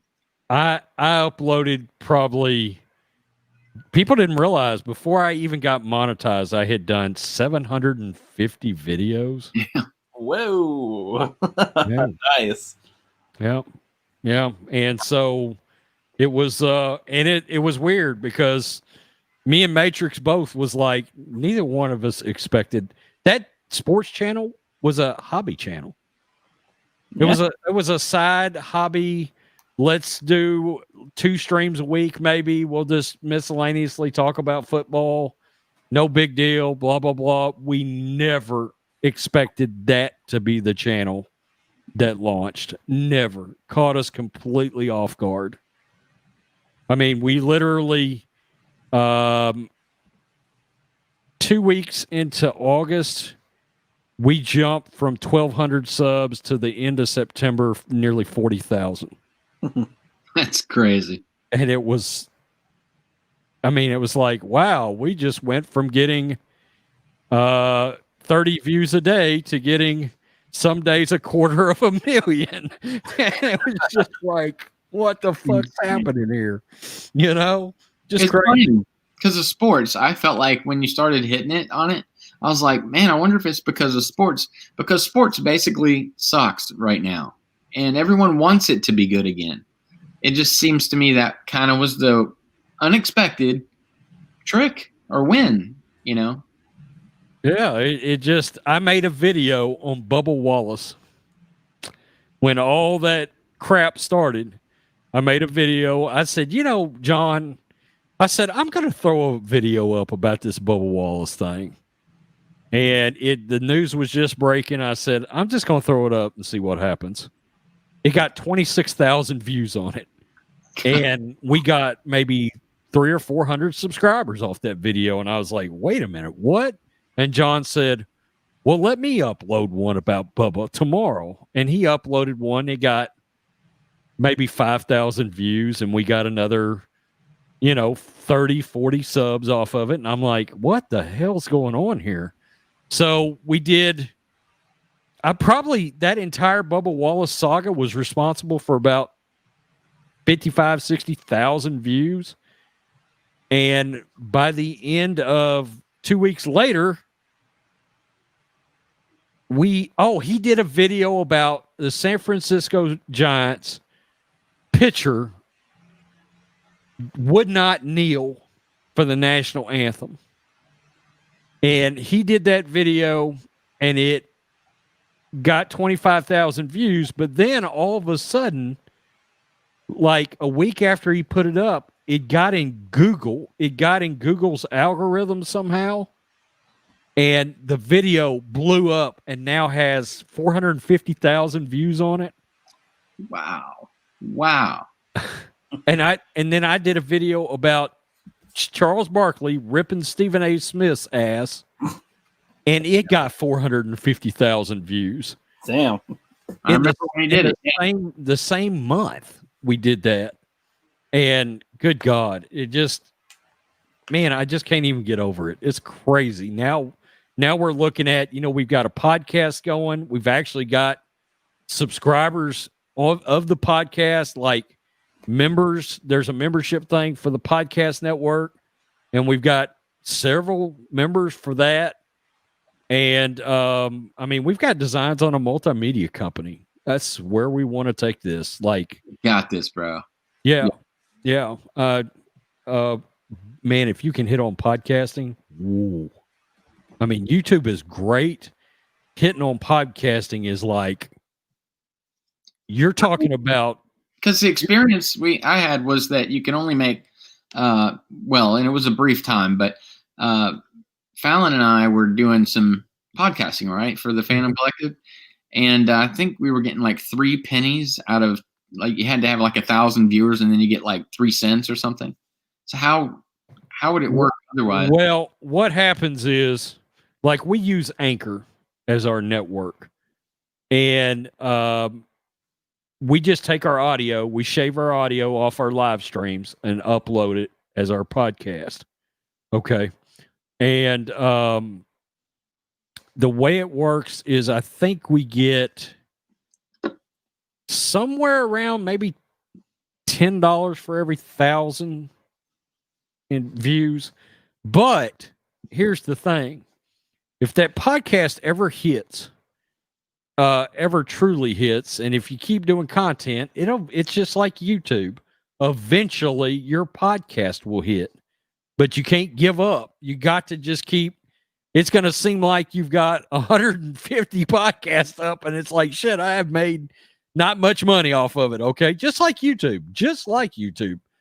And if you can hit on podcasting, you're talking about, for example, let's say Colin Cowherd, okay, who's on FS1, but he's got a podcast too. Those kind of podcasts, they make somewhere in the neighborhood of about $100 per 1,000 listeners. And the run of the mill podcast that's just got a good following, let's say I get 200,000 listens a month. That's a $20, $25, $30 per 1,000 listen payback. It's much higher than YouTube, much higher. Wow. So we want the whole nine, podcast network, all of that. And somebody mentioned website. I'm brainstorming that website right now. I'm trying to figure out how to get a website up. I know how to do it. I've done website. I'd say it'd be best to have somebody else kind of manage it for you, because it'll get annoying trying to do that. Well, I owned a horror website for 10 years. Wow. And at one point it was back in probably 20 it was around the time 2008 maybe. It was in the top 5 biggest horror websites in the world. Damn. I got at its height, I probably got somewhere in the neighborhood of maybe 700,000 or 800,000 unique visitors a month on it. But Google fucked me. Of course. Okay. I feel like y'all can, especially with how much you guys are growing, and if you're going to more platforms, you're doing podcasts and you're doing your own channels and everything. If you had a website that can kind of be the library to all that stuff, or whenever you post a new podcast, you can put up the link there or something, or same with the YouTube video, even if just have that be kind of the central library of your guys' content, and you can kind of categorize it, and people, instead of having to go to each one of those sources, the podcast place, the YouTube, whatever, just go to the website and they'll get their update right there. You want to know what really caught my attention? One of our fellow sports channels that does the kind of content we do is a channel called Outkick the Coverage, from Clay Travis. And he is an actual member of the media. He's got a show on Fox Sports. But he does the same kind of, him and Jason Whitlock are together on Outkick. And he blew up at the exact same time our channel blew up. And he's got a website, a really nice website. And it has grown, and he put his numbers out. I think it was yesterday. And he's averaging, and some days, 1 million views a day on that website. And I'm like, as soon as I saw that, I was like, okay, I need to look at a website again, because we've got a platform now to drive a website, right? Yeah. And so, like Geeks and Gamers has done, they can have memberships on their website as well. That gives them more perks, essentially. So that's something that, if you're like growing a team of people to handle certain things, that you and him can handle the main content stuff, and other people can kind of levity a little bit of the responsibilities so that they can, post something up for you and everything. I mean, Flip will tell you right here that it's a lot of work simply just doing other stuff with it, involving other people or sharing out your own stuff. It's like, it takes a while. And, anytime you can have like one less thing to worry about, especially the more you grow, then the easier it'll be to keep on putting that stuff out so that people are still entertained, follow you, catch on with it. And the people that are there can still be handled, essentially. So I don't know, just something to think about. I'd say, especially once you get to 100K on those, I'd say that's when you should definitely have a website. It's by around then. The problem I had was I was starting to get spikes of traffic on my website that was bringing down. I was hosted by GoDaddy at the time, okay? And back then, GoDaddy would have multiple websites if you had a smaller site on one server. Okay, so when crash all the time. When it started growing, it started bringing my website down, because it would spike in. They'd be like, Jesus, in 1 minute you got a spike of 3,200 people hit that website. I think you'd have to pay to have a well-balanced site and have like servers and everything, or have somebody fix servers, from what I hear. It kind of depends. Have it run well if you get a lot of traffic to it. That's exactly what happened. They came to me and they said, look, we need to put you on a dedicated server. And I'm like, okay, well, how much is that going to be? And they gave me a price. And I said, yeah, let's do it. I'm growing like crazy. Well, here was the problem. It was Google. Google's AdSense, what they registered as my viewers didn't match with what my actual analytics was. So they was fucking me out of my ad revenue. to the point that I was sitting on conference calls with Google and GoDaddy, and I've got GoDaddy saying, look, he's got 67,000 unique views that day. And Google was like, yeah, but we're only showing like 6,700 or some ridiculous amount like that. And I remember after this went on for like 2 months, and I'm paying out of pocket for this dedicated server. And Google hung up on one of these conference calls, and I stayed on with GoDaddy a minute, and the guy said, look, he said, we've known this for a while, and he said, we haven't wanted to say it. And the guy was real honest. He said, they're fucking you. That's exactly what the guy said to me from GoDaddy. He was like, they're fucking you. Wow. He said, your traffic is much higher than Google is showing for to get credit for ad revenue. And I said, well, I've suspected they were screwing me for a while. So you keep saying Google, it caused it to go off. There it goes again. Oh, is that what it is? Yeah, my Google. Hey Google, what's up? I mute myself. That doesn't help me. Sorry.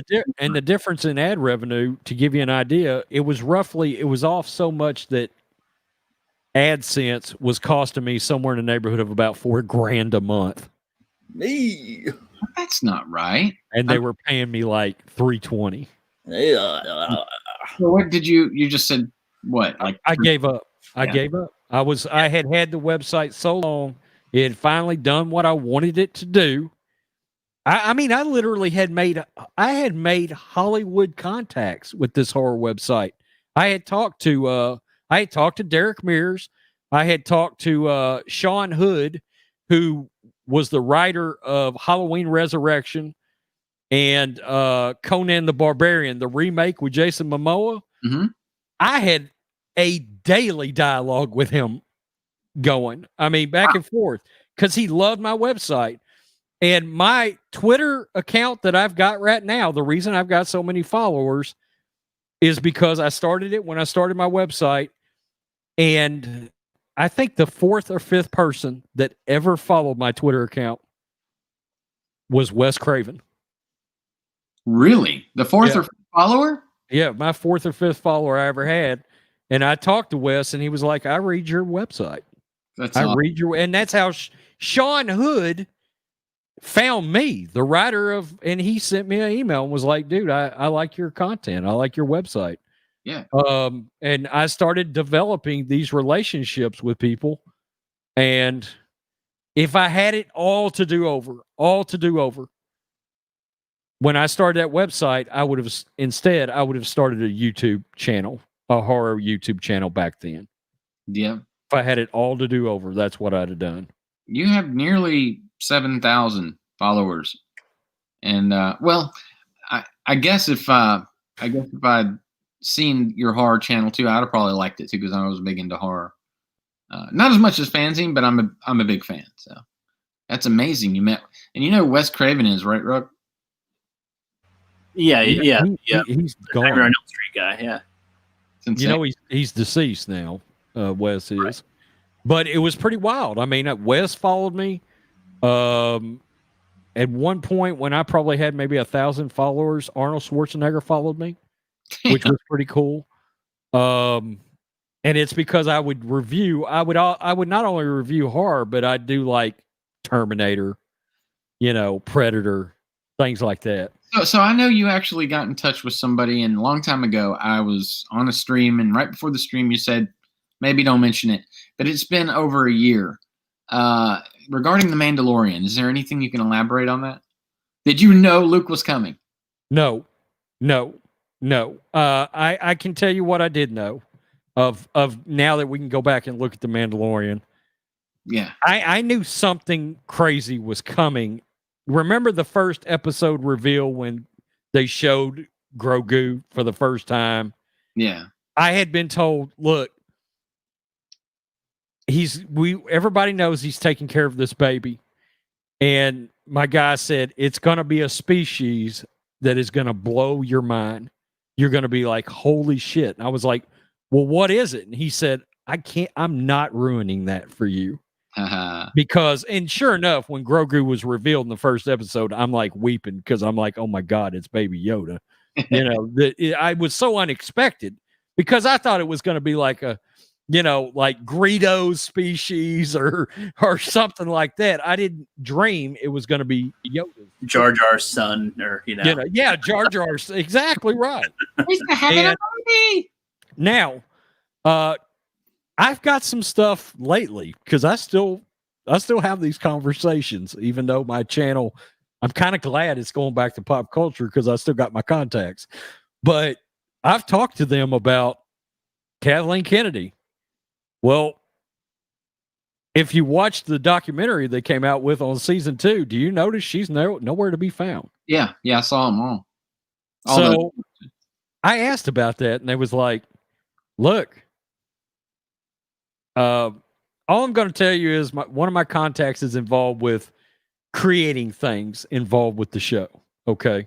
I'm not going to say what kind of things, you know, it could be anything from buildings to creatures. Okay. Let's just put it that way. Cause I kind of went through, I want you to prove that you're who you say you are. And they did. And, they sent you a picture of the Mandalorian, right? Well, this is how I sort of developed this contact. I got an email from somebody, and they had sent me a picture of the helmet. That's right, yeah. Originally, nobody had it. I was the only person on YouTube that had it. I made a video on it. Nobody was looking up Mandalorian stuff back then. It literally got like 45 views on it. And all of a sudden, like 2 weeks later, I get an email, and they're like, look, can you take that video down? I'm like, why? And they was like, because somebody that works for me sent that to you and they're about to get fired over it. And I was like, oh no, we're not having that. I'll take the video down. Yeah. Okay. And so I took the video down and I created some contacts out of that, right? Because they self-acknowledged you did not have to take that video down. You just did us a solid. That was it. And because there was nothing we could do to you, it was, you know, if you chose to keep the video up, that was your business, truly. And I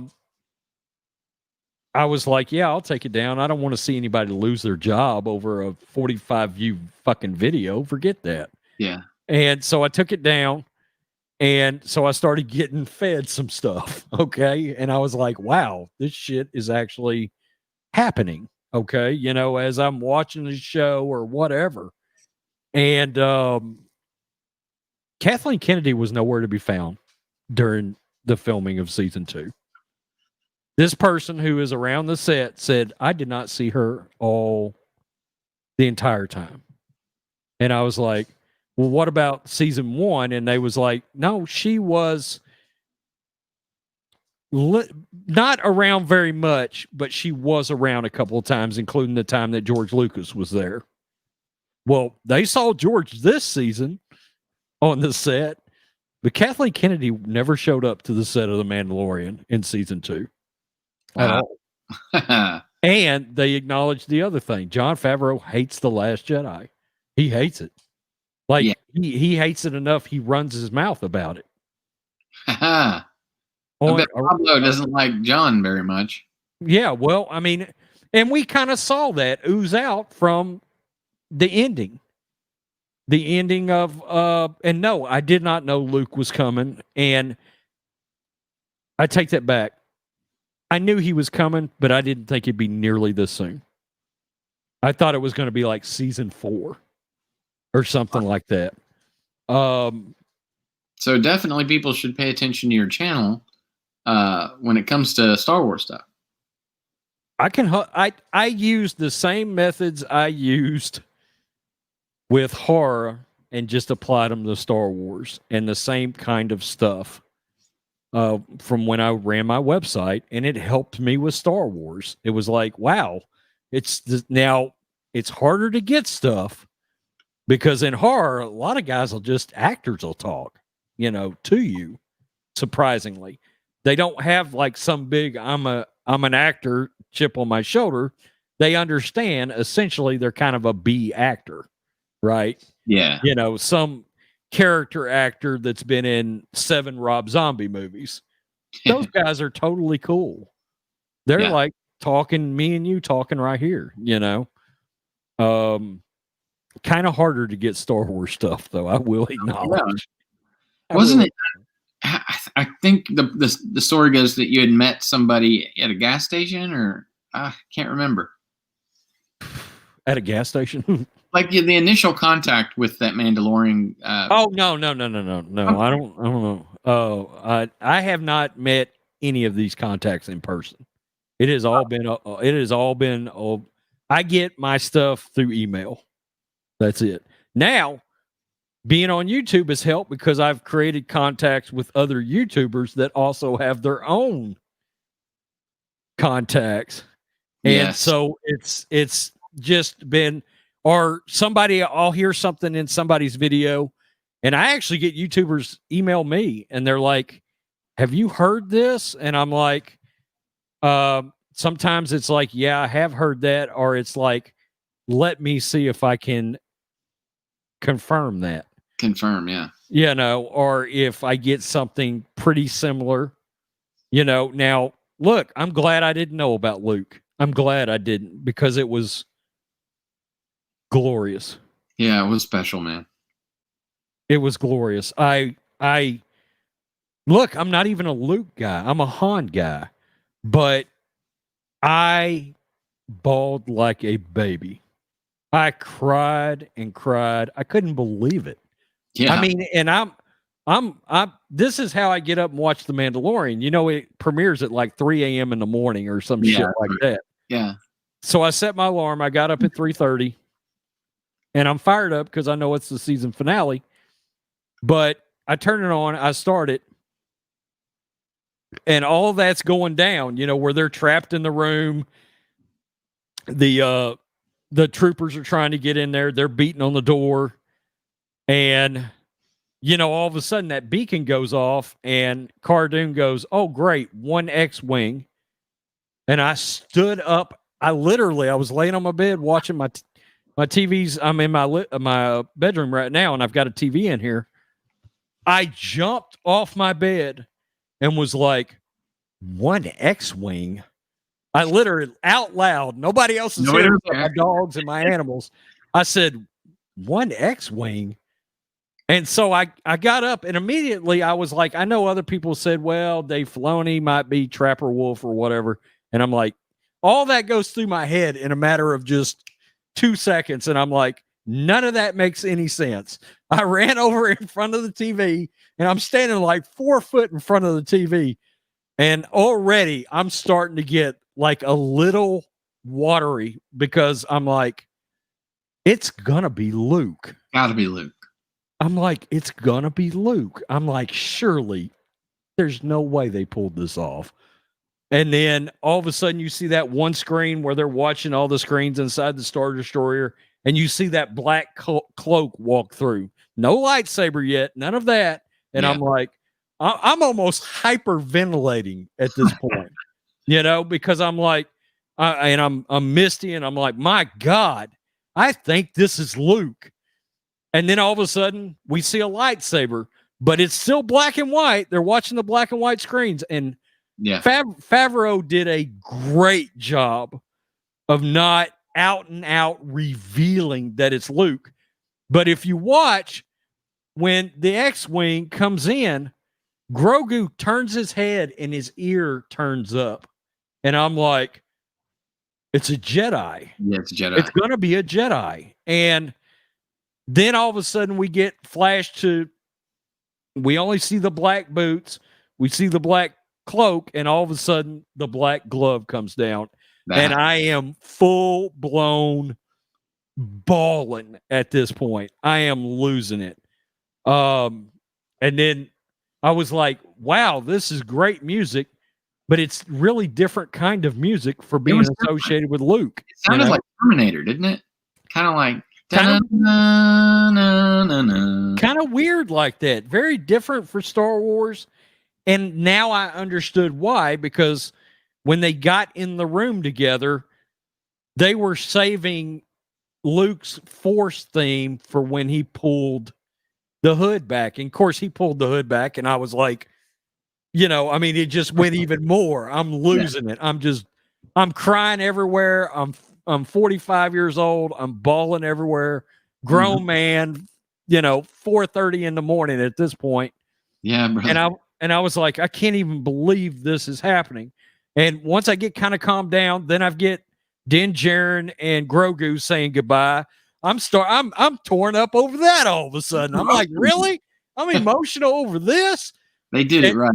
It was powerful. And then all of a sudden, I'm like, I'm getting calmed down. Grogu's fixing to leave, and then R2 rolls in. Yeah. And when R2 rolled in, boom, it was all over again. And then, of course, the scene is over, the episode's over, and I was like, wow. My first thought was, R2 was more significant in this scene than he was in the entire sequel trilogy. Literally 3 films, and R2 is more significant. Yeah, because you could tell that, they know each other with the shaking, and that was good. That felt connected. I felt more connection there. Well, my favorite movie is Empire. Okay. Same. And when R2 rolled up and Baby Yoda's looking up, my first thought was the flashback to Yoda and R2 at Dagobah. Yes. When they meet each other. And I'm thinking, I mean, it just, look, the reason I love Star Wars so much is it connects me back to my childhood and the most innocent part of my childhood before life corrupted me and everything that went on in the world corrupted me. Star Wars was innocent back then. It was clean. It was innocent. It was pure. And Jesus, and then R2 starts his squealing, and I'm a mess at this point. Just a complete mess. And I'm gonna tell you what's fucked up. I've seen that episode 12 times. I have yet to make it through the episode dry 12 times. I have gotten at least watery by the end of the episode because it's everything we wanted to see when Star Wars came back. I mean, and God, it was Favreau hit a home fucking run.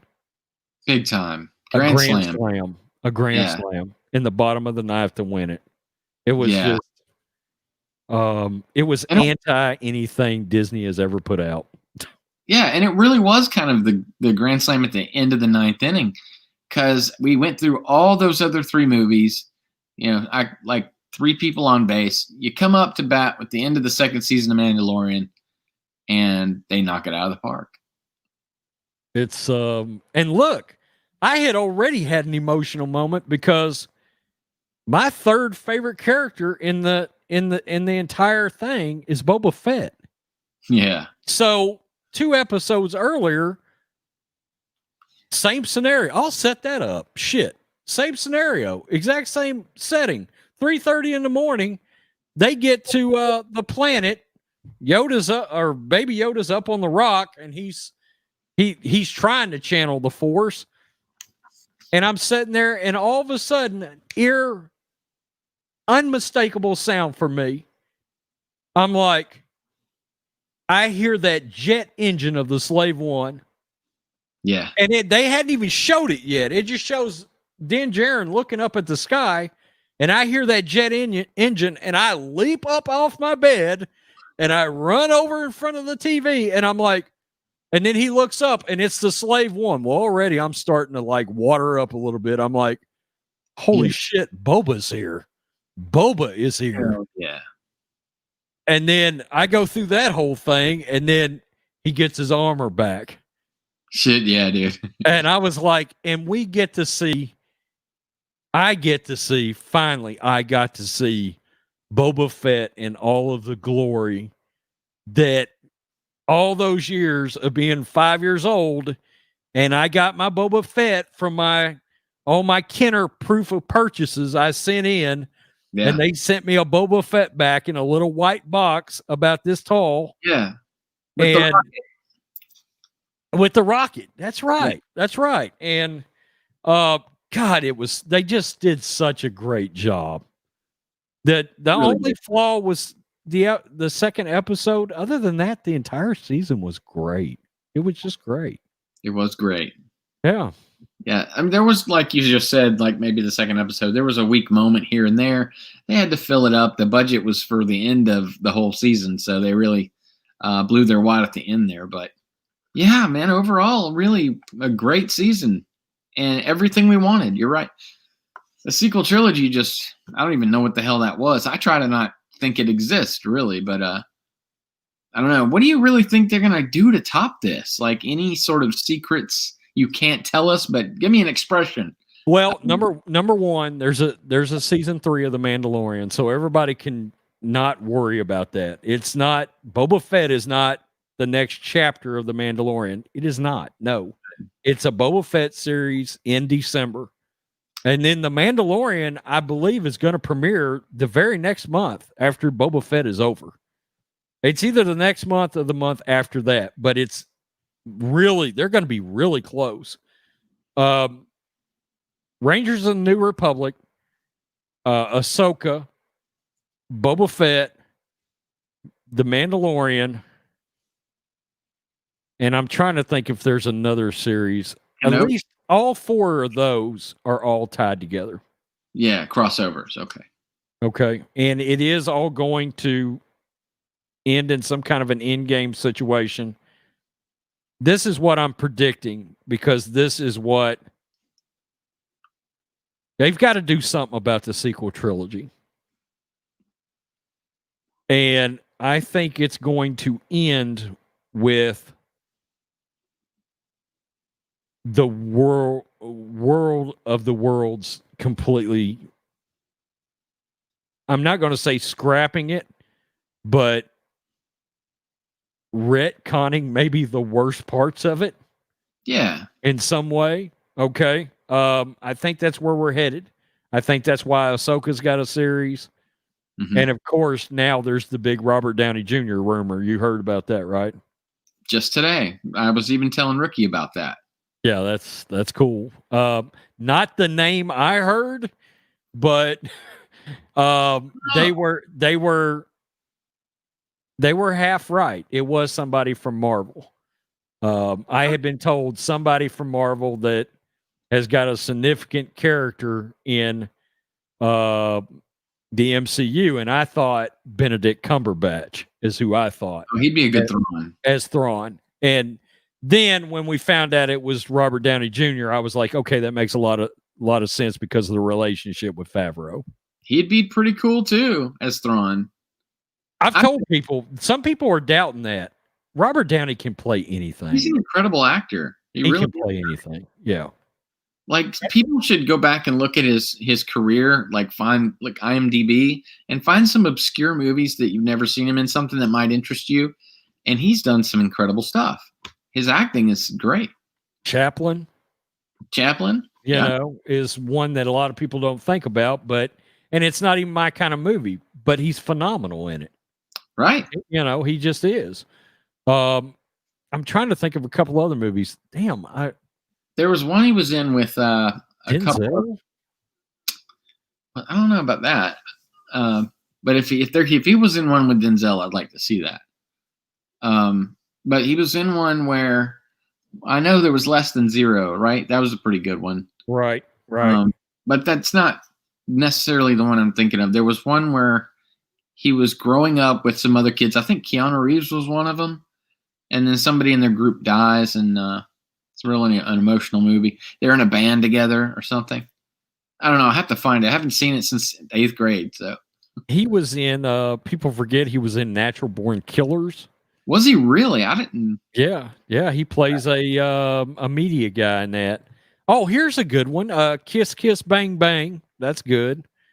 A lot of people forgot about that. That's with Val Kilmer. I think it's Val Kilmer. It's a damn good flick. It's the only movie I think that's good from Shane Black. Kiss Kiss. Oh, Zodiac. I forgot he was in that. Yeah, he was great. Going back some. God, I forgot he was in U.S. Marshals. That's right. He had a side character part in it. Huh. The one with Wesley Snipes and Tommy Lee Jones. I forgot. He is a character part in that. Huh. I didn't know he was in that. Oh, Air America with Mel Gibson. I There mean, you go. That's a good one. That's hilarious.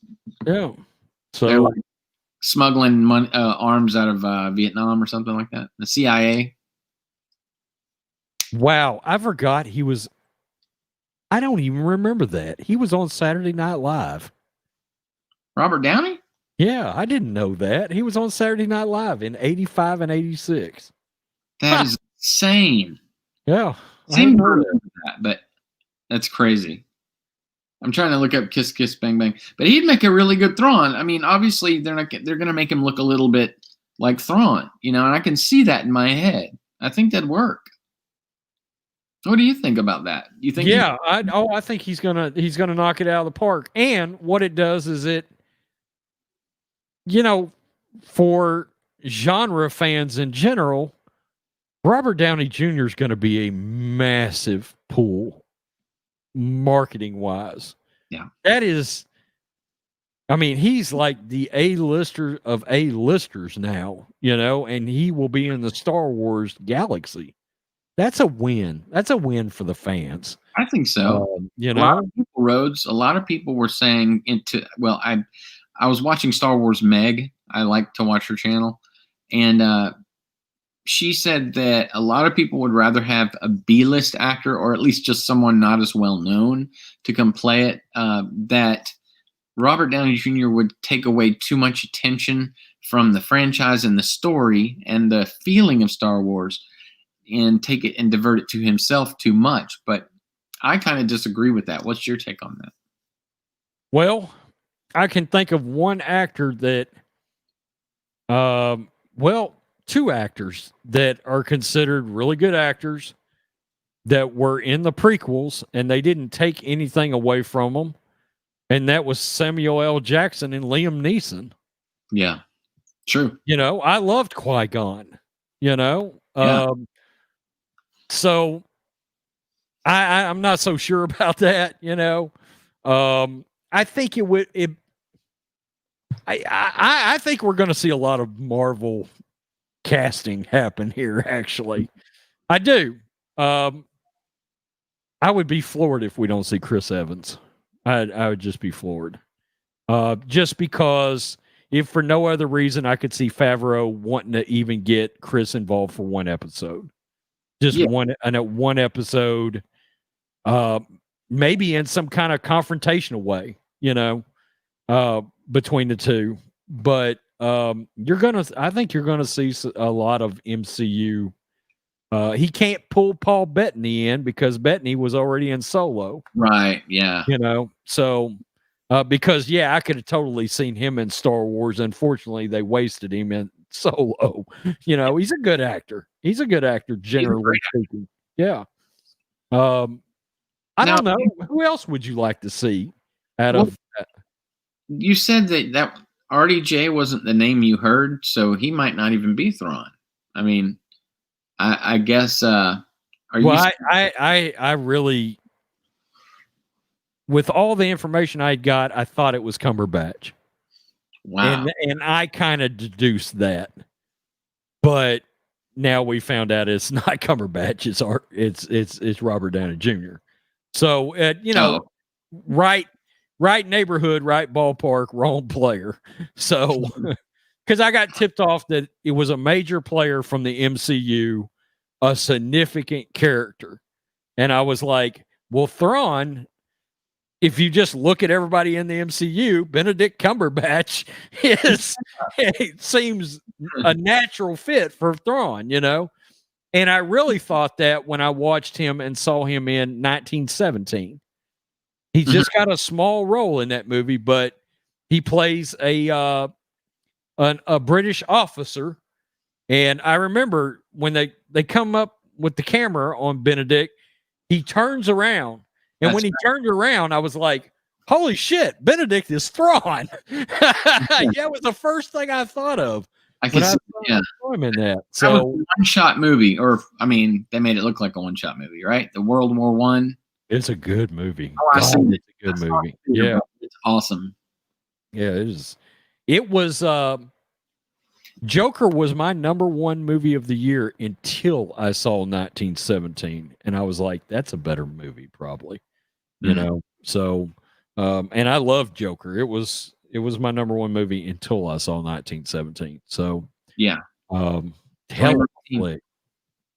Yeah, I took Ethan, my son, to see both those movies back to back, as a matter of fact, and I would agree with that. I liked 1917 better, and it's really cool how they did the shot, continuous shot, even though they didn't take a continuous shot, they made it look that way.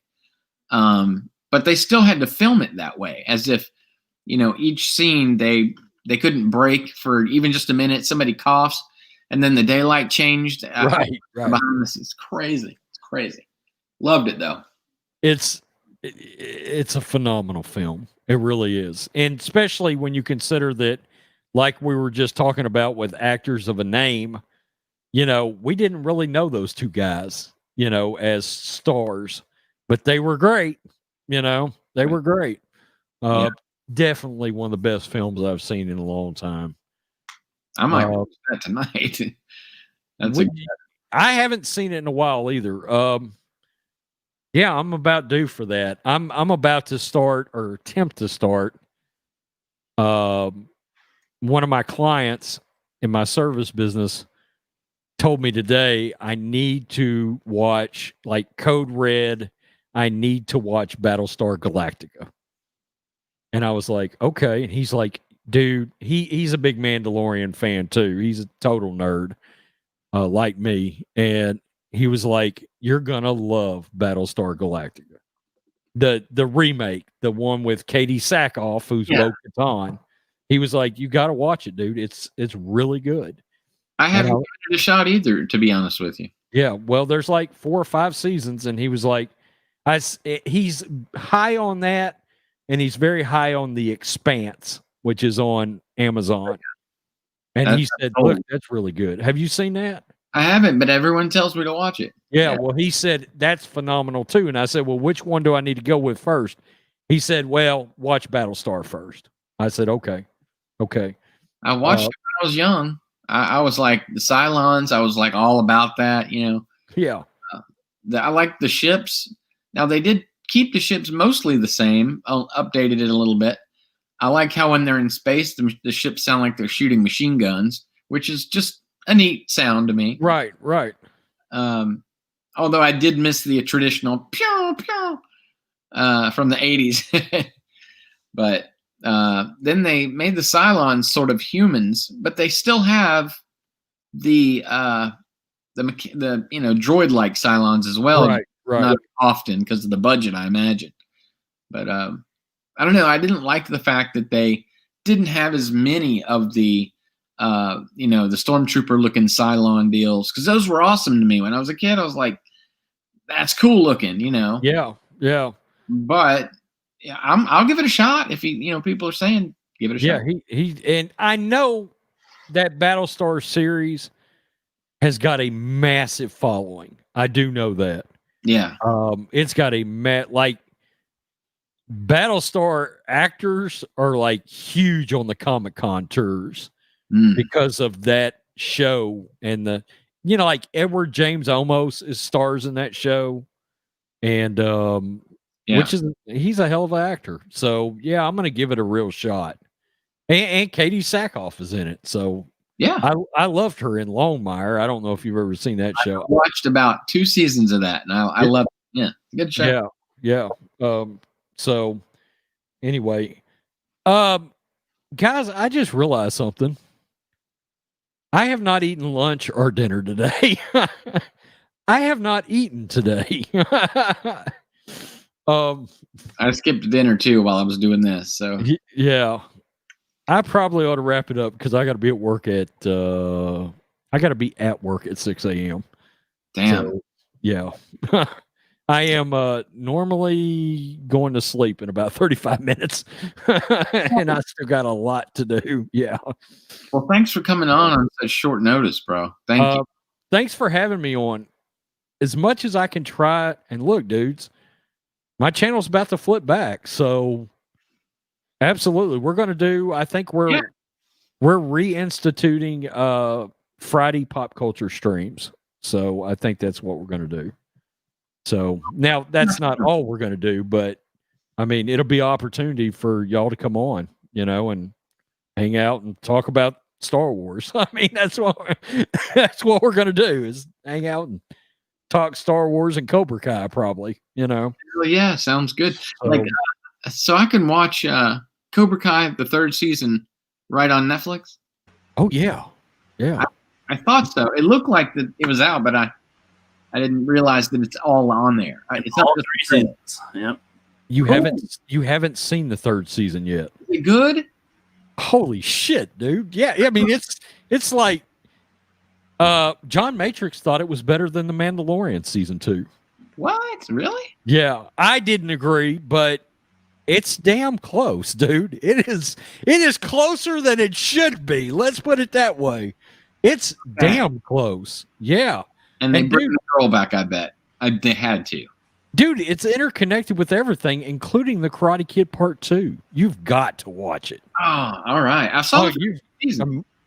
Dude, it was so good that when it premiered the other day, I binged the entire season, and I never quit. I just kept watching until it was over. Yeah, Cool, man. I'm yeah, watching it was that tonight. Fine. I'm totally doing that. Yeah, oh yeah. If you like the first 2 seasons, it's game over. You will. This is the best season. So, Oh, Yeah. shit. Okay, the best season, because I love the first 2. Actually, it's better than the first 2. Now the first season is great. The second season's good. This is great. I mean, phenomenal. It's really great. For a Karate Kid fan, man, you're gonna fucking lose your shit. I am going to lose my shit. I can already You're gonna lose your shit. Yeah. By the time that season finale, when they get to the last 10 minutes of it, you're gonna be like, wow, this is nuts. Damn. And Daniel trains again. Does he? No way. He gets trained again. He has to learn a new move or something, right? Well, don't tell me. Don't tell me. I can't wait for you to see who trains him, because it is like, what? Yeah. Is it going to be the guy from Karate Kid 3 again? Do you want? I can give it I'm away, but No, don't tell me. Flip's gonna be like, man, don't tell me that. So yeah, I'm not telling you. I'm not telling you. I saw Karate Kid for the first time last year. Rookie has got the really particular reviews. What did you like the Karate Kid? Yeah, I surprisingly loved it. Even Okay. the whole trilogy, I thought was pretty good. A lot of people say the 3rd one isn't all that good, but I don't know. I find it good in more of a funny way. Like, the villain is so cartoony, villainish. I freaking love it. He's like, yeah, we're gonna break his spirit. He's like a different Steven Seagal or something, but with prowess. I'm like, oh, dude, this is great. I love that guy. The guy. That's Thomas Ian Griffith. Yeah, he plays Terry Silver.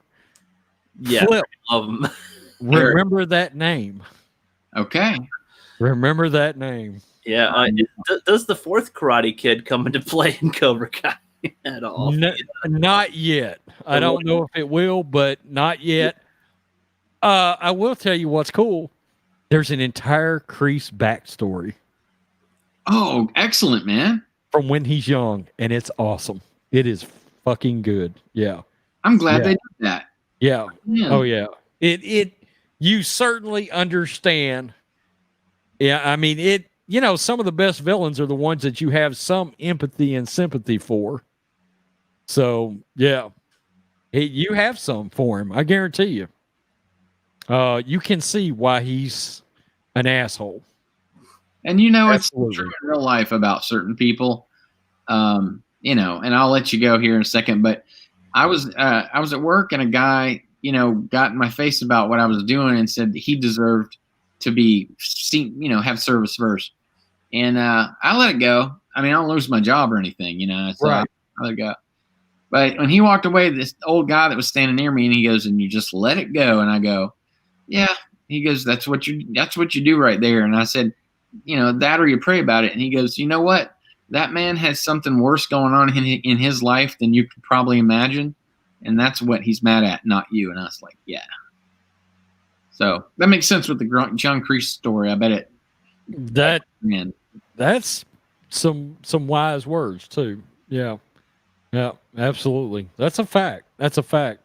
Yeah, you're gonna love it. You're gonna love it. damn.